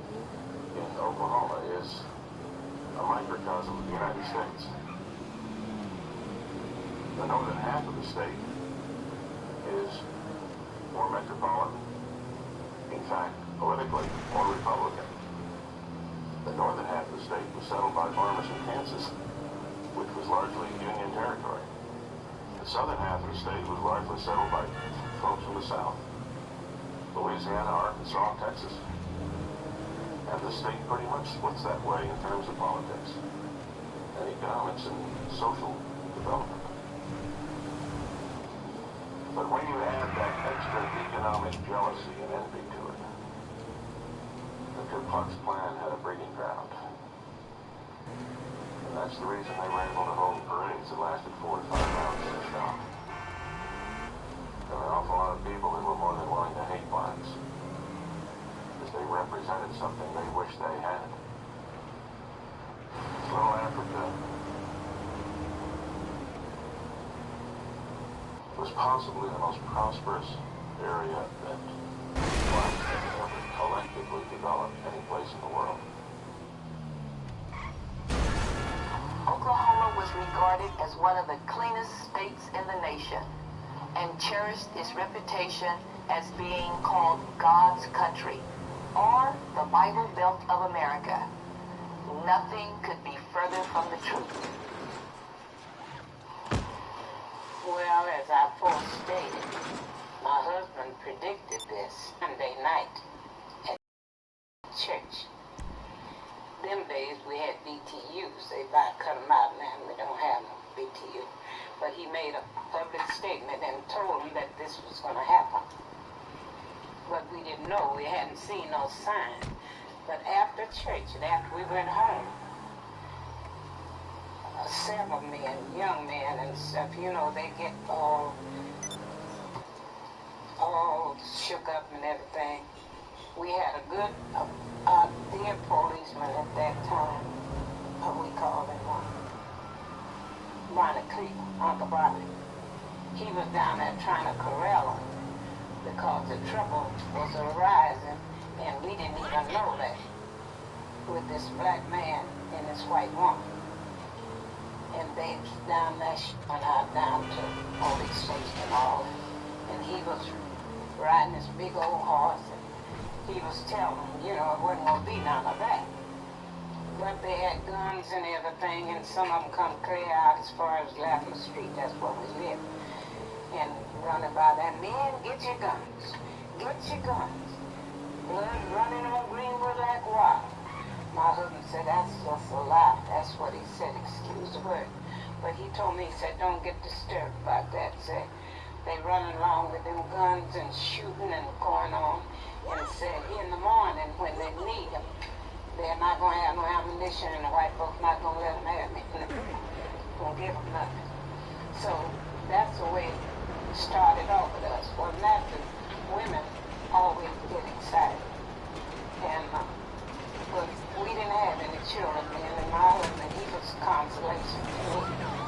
He's the one who saw the vision.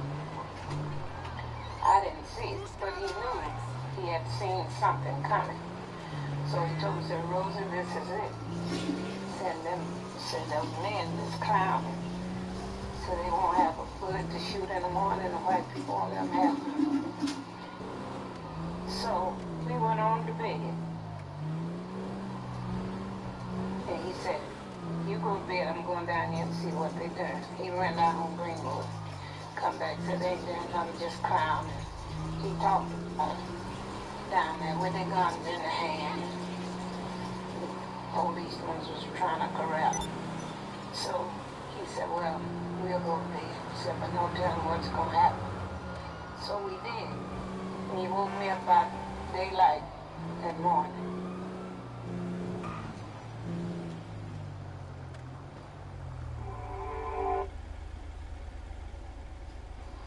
he woke me up about daylight that morning. He said, we got to get up and go.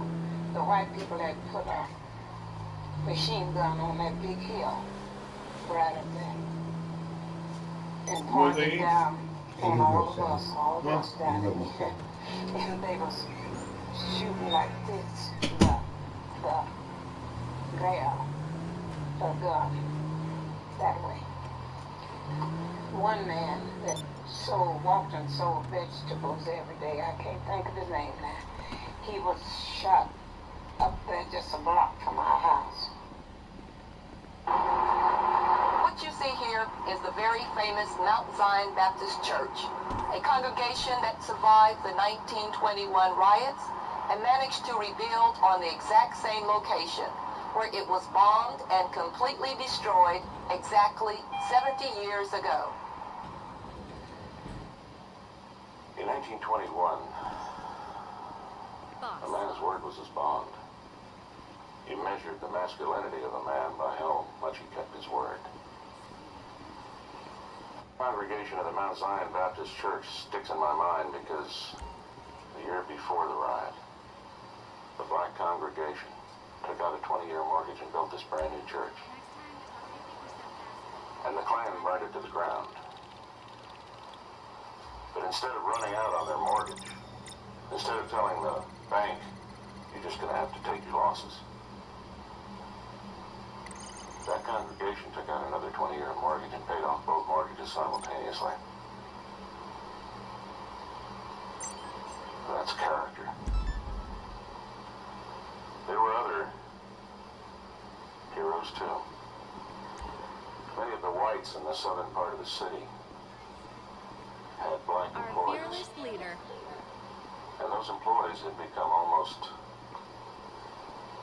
extensions of their family. In fact, a lot of Tulsans were raised by black domestic employees. And when the riot erupted, many of those families hid those blacks in their basement at great jeopardy to themselves, because if the Klan had ever found out that a white had hidden a black in their basement, the white family would have been persecuted. I've sent the collection point to your GPS. Make the pickup and bring the goods to the warehouse. Should be straightforward. Heroes out of the riot was the Tulsa County Sheriff and the Tulsa County Black Deputy Sheriff. Willard McCullough was the Tulsa County Sheriff at that time. He was the only sheriff in the whole state that had black deputies. His chief black deputy was Barney Cleaver. And you gotta keep in mind, when that riot erupted around Tulsa County Courthouse, there weren't more than maybe a dozen deputies in that building. And Willard McCullough stood on the south steps of the Tulsa County Courthouse and told a mob of several thousand Ku Klux Klansmen who were heavily armed that he was not going to release Dick Rowland. Barney Cleaver stood on the north steps of the county courthouse and told the black crowd that they weren't going to release Dick Rowland. Well, you put yourself in the position of a white county sheriff in a southern state in 1921, facing several thousand Ku Klux Klansmen, and you don't have more than maybe a dozen deputies to back you up. And Barney Cleaver's on the north side of the courthouse, telling a black crowd the same thing.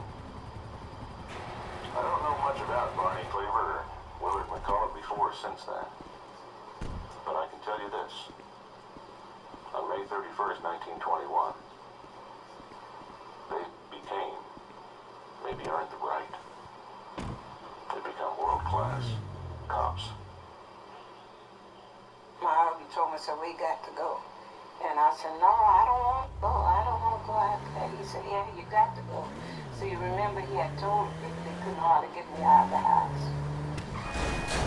So I gave him a little argument about it, but I had to go. And at this Elmer Baptist Sanders had a head back on the head. And he said, let's go. We can't stay here. He said, we got to keep moving. So he got out there and he went to preaching to the people. See, we were very thickly settled in on both sides of the street. And all the houses were burned down on my side. from this side to that side for 2 miles and enough. All the rest of them are burned down. See, all of those people, every chance they got, they would stick fire to the house. And all that fire was burning, and folks was hollering. Some of them were running. And my husband told me, he said, don't run. He said, walk. And stay out in the opening where they'll see you. And so when nobody gets shot. So the bunch we was with, they tried that, and we made it to the park. Where about noontime, the bells coming ringing and the horns and things. And somebody told us, said the militias are coming. And so T.R. told him, said, walk out on the railroad. We took that Middleton Valley Railroad going north and we'll walk to Mohawk Park. And that's where those people called it. They was in trucks. There must have been some nice big trucks. And it was full of soldiers, and the soldiers all come to trucks and got this. Come on up like this. Klan was extraordinarily powerful in Tulsa in 1921, but then again it was extraordinarily powerful throughout Oklahoma. As a matter of fact, during the 20s, Oklahoma impeached and convicted 2 governors. Allegedly, of course, for other charges, but it was an open secret that one of the principal reasons they got impeached and convicted was that they were anti-Klan. Hello, you're through to Pegasus Lifestyle Management. How can I help? Your beautiful new aircraft is waiting at our nearest airfield. We hope you're very happy, sir. States all across the country have that kind of influence in them. But in Tulsa County itself, there was a rather unique situation that developed. In the late teens, the Pleasantville oil field was roaring. And that's just west of Tulsa County. An awful lot of money poured into the city. And the whites, who were the big oil men, lived on the east side of the Arkansas River. The roughnecks who worked the rigs lived on the west side. Well, there wasn't enough housing on the west side, so a lot of the roughnecks would come over to the east side and live in rooming houses on 12-hour shifts. A lot of people said that was due to the housing shortage. A great degree it had to do with the working cycle of a roughneck on a rig. These roughnecks worked 12-hour shifts on rigs. The point here is that a lot of the money that poured into Tulsa that helped build Tulsa into the beautiful city it became was also poured into the Ku Klux Klan. And the Klan became extraordinarily well financed. With that sound financing that they received from those oil men who were sympathetic to the Klan and who were, in fact, effectively manipulating the lower white economic classes for their own benefit. The Klan in Tulsa had a lot of money to do a lot of things that other Klan claverns didn't have that kind of support to do. For example, they had a building, a headquarters, here in Tulsa. It was called Bino Hall. Now what did Bino stand for? It stood for Bino Jew, Bino nigger, Bino Catholic. Damn. I think it's ironic. The Bino Hall. Hello, this is Pegasus Lifestyle Management. How can I help?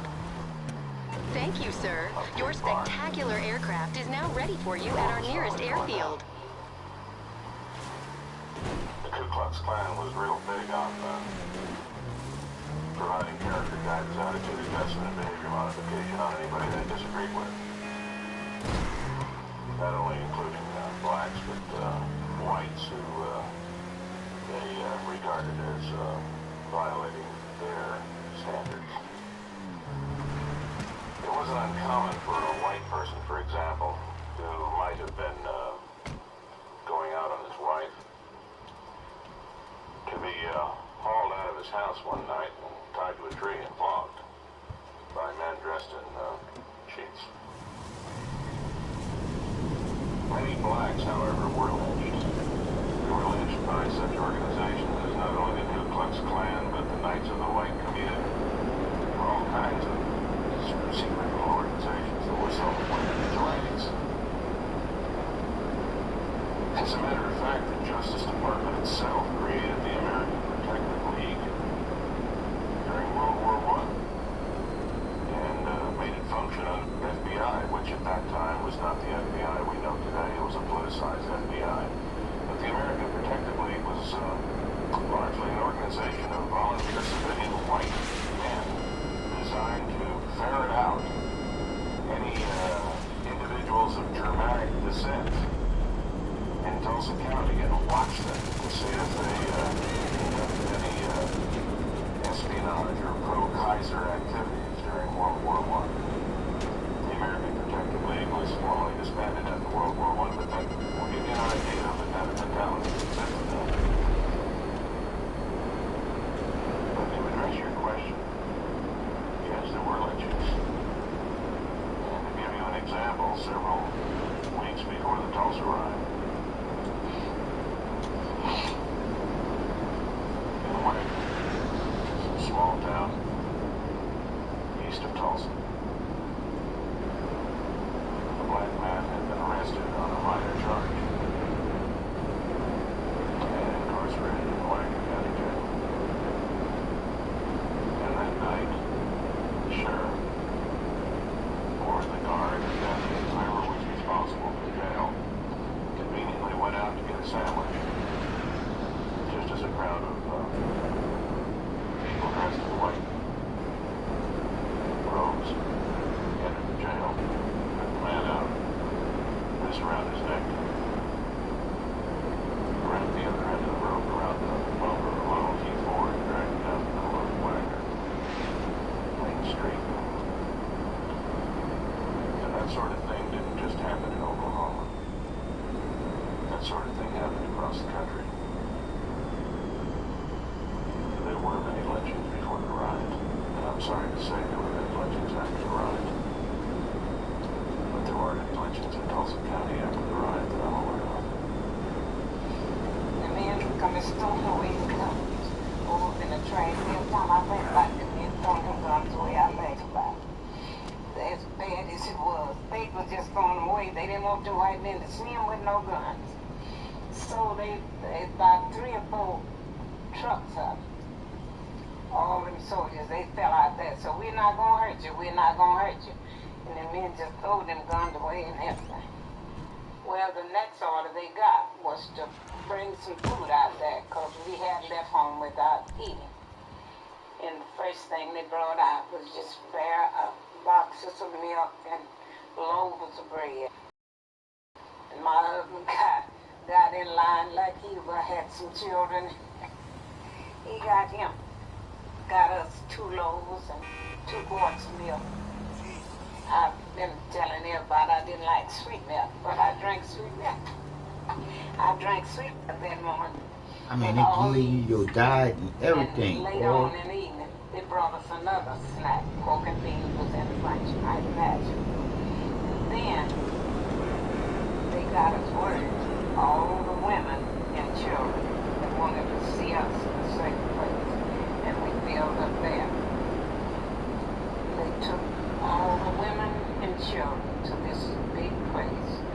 I still can't remember where they took us. I know it was something like a fairground or something, a great big stadium. And I got scared there. I thought they was going to put men over there by themselves, which they did. But I thought they was going to kill them all. The interesting thing that happened during the riot was that the riot lasted almost all night, May 31st, 1921, and into the early morning hours of June 1st, 1921. Before law enforcement authorities were able to get anything under control. The city police didn't want anything to do with trying to dissolve the Ku Klux Klan. As a matter of fact, the chief of police, a man by the name of Gustafson, confiscated black vehicles, gave 2 of his early police officers on the Tulsa police force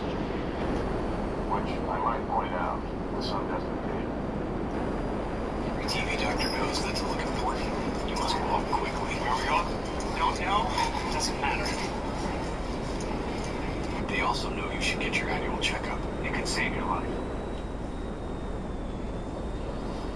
Which, I might point out, with some justification, was a politicized police force at that time, not the police force that Tulsa has today, which is first-class department. The point was, in those days, he gave those confiscated vehicles to those 2 police officers who went out and sold them to whites, and then they shared the profit. Chief Gustafson was later indicted for this and removed from public office in June of 1921. But there were many other indictments, too. Many of these indictments were the byproduct of National Guard forged inquiry. Now, what happened in the riot, and this is fascinating, was that here you have a major war going on in the downtown portion of Tulsa, and erupted and moved north to the north part of the city, eventually wiping out the north part of the city, devastating in total. And yet the mayor, none of the city commissioners, called the governor. Now, at that time, we only had one 40-man ambulance company in the Oklahoma National Guard station in Tulsa. The governor, at that time, didn't know there was a riot in Tulsa until the next morning, because no city or county official notified him, with the exception of the county sheriff. The county sheriff sent one of his black deputies through the north part of the city towards Sand Springs. He got to Sand Springs to a telegraph. Keeping in mind the telephone lines were down, the telegraph lines were down, the railroad tracks were torn up. There were Ku Klux Klansmen standing on roadblocks trying to catch blacks and trying to get into the city. And there were refugees as far away as Kansas City and Wichita and Muskogee, Oklahoma. That deputy got to that telegraph. On behalf of the county sheriff, that there was a riot in Tulsa, and law and order broke it down. J.B.A. Robertson, who was governor at the time, sent the adjutant general, who was the top military officer in the National Guard in Oklahoma, to Tulsa. The adjutant general arrived and immediately sized up the situation as being exactly what the governor had been told by that deputy. And the adjutant general mobilized the Oklahoma National Guard, and they sent in guard units from as far away as Enid, Lawton, Oklahoma City, Muskogee, places like that. And a lot of people attribute the troops that arrived were federal troops. They weren't federal troops. Federal troops were never deployed here. This was the Oklahoma National Guard that came in. Many of the survivors who I interviewed when they were still alive told me, frankly, the black survivors, they told me, frankly, they wouldn't have been alive that day if it hadn't been for Oklahoma National Guardsmen. Because the Guardsmen came in, and the very first thing they did was declare martial law and threatened to shoot anybody who was found armed. They set up internment compounds to protect black refugees. Black refugees were scattered all over the city. Their homes were burned. They had no place to go. When we called refugees before? And so they set up internment compounds around the city. In various when they fucked us up in New Orleans. But the next morning, the different a car will be with you soon. They call them for their Negroes. They maids and butlers and things. Because my husband he stood in good with his man. He worked at a rooming house. I said a rooming house. That they call it then a sporting house. But that's where he worked. And the man he worked for. Where to, friend? It was Ardmore Rooms on First Street where it worked. What's road safety well, amongst that man, friends? the owner of it, he come out there called for T.R. Davis. And when he found T.R., then him and T.R. come over that where I was and got me. We went on home. So, but I didn't tell you, one of my husband's best friends was killed that day while we was in that race. See, he told him not to run and don't get in close places because they would just shoot in that bunch. This fellow was named Willie Lockett. He and my husband were great friends, and T.R. said to himself, wait are you going with? He said, I don't know, man. I'm just going. And it was on a horse, and they said this was one of their favorite horses of the Lockett family. So T.I. told him to be careful and stay out in open. But he was killed that day. Every single insurance company that had a policy covering any kind of damage to homes or commercial businesses or industry cut and ran on their insurance policy because a riot wasn't included.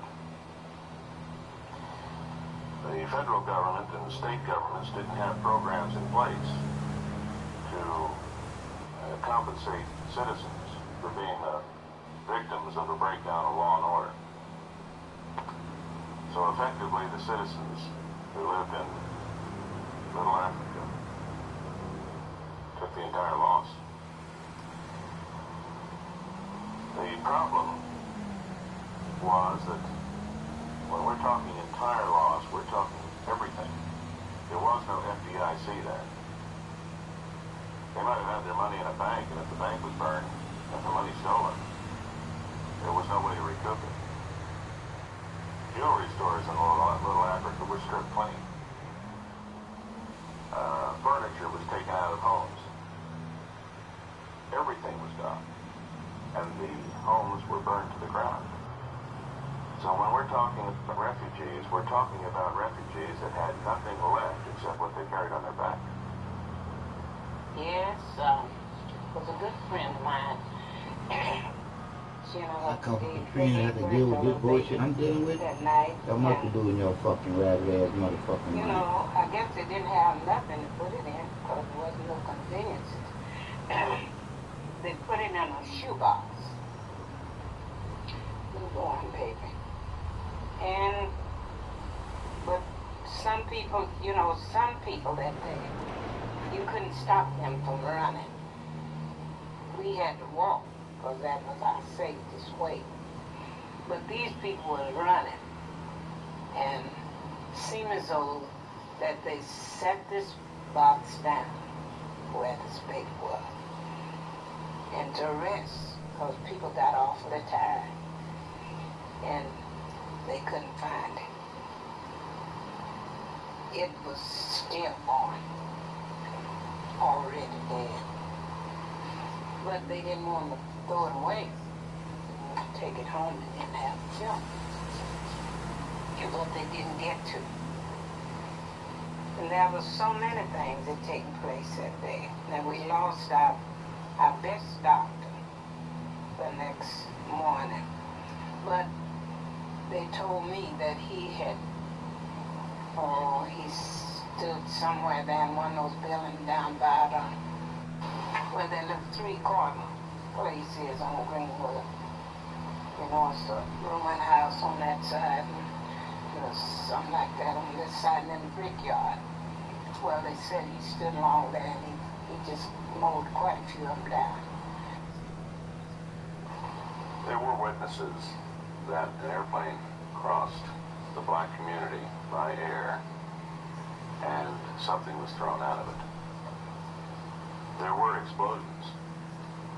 The problem is that you don't have a cause and effect direct relationship, because Tulsa was piped by natural gas in those days, as it is today.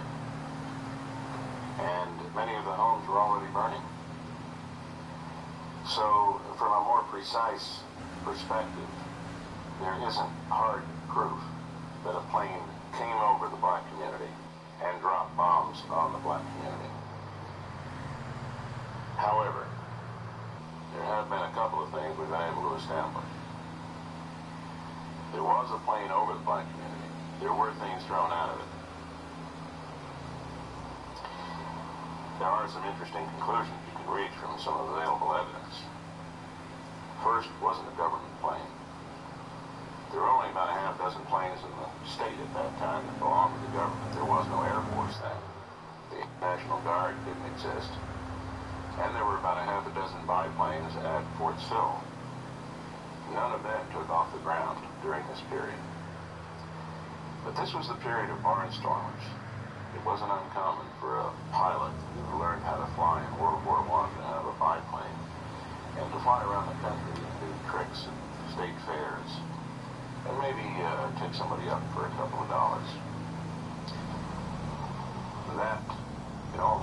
understood was what happened then.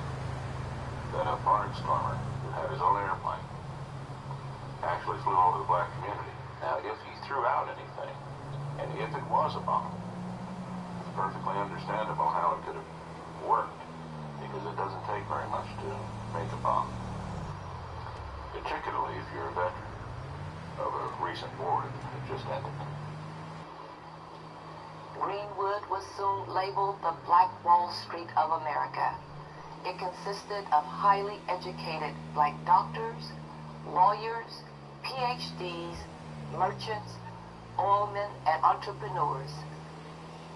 The interesting thing about this particular situation is that in North Tulsa in 1921, prior to the riot, there existed an area called Little Africa. And that was a mark of respect. And the business community was extraordinarily prosperous.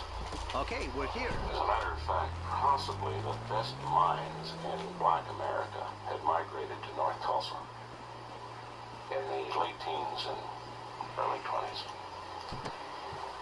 They built a commercial and business establishment so prosperous that it rivaled any place in the world.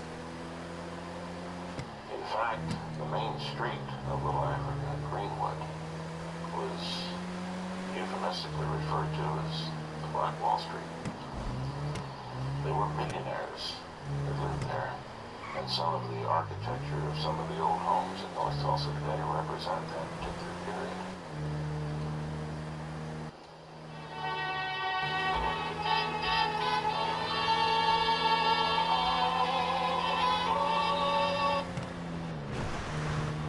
Stop that, y'all. Let's end that. Try to get off this road. I can never get upset, but I can't stand it up. But I can say this much, though. Some bullshit that's going on now. Can't say how bullshit is going on. You gotta start being about the truth. And the truth is, you have to love yourself. To care more about people you don't know. But if you don't love yourself, you're going to continue not giving a fuck about nobody else. And if you're selfish with yourself because you say you love yourself, you can't never be selfish with yourself if you love yourself. You're going to spread yourself all over.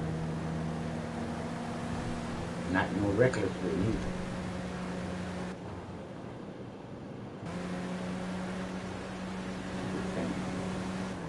Time to get to know some things. Start to believe in some bullshit somebody told you.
Getting on here trying to spread the truth. You get to know the truth for yourself, so you can be better with yourself. So you know that you have the power. You have the power to be your creator. You had the creator.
but the next level going away in the motherfucker.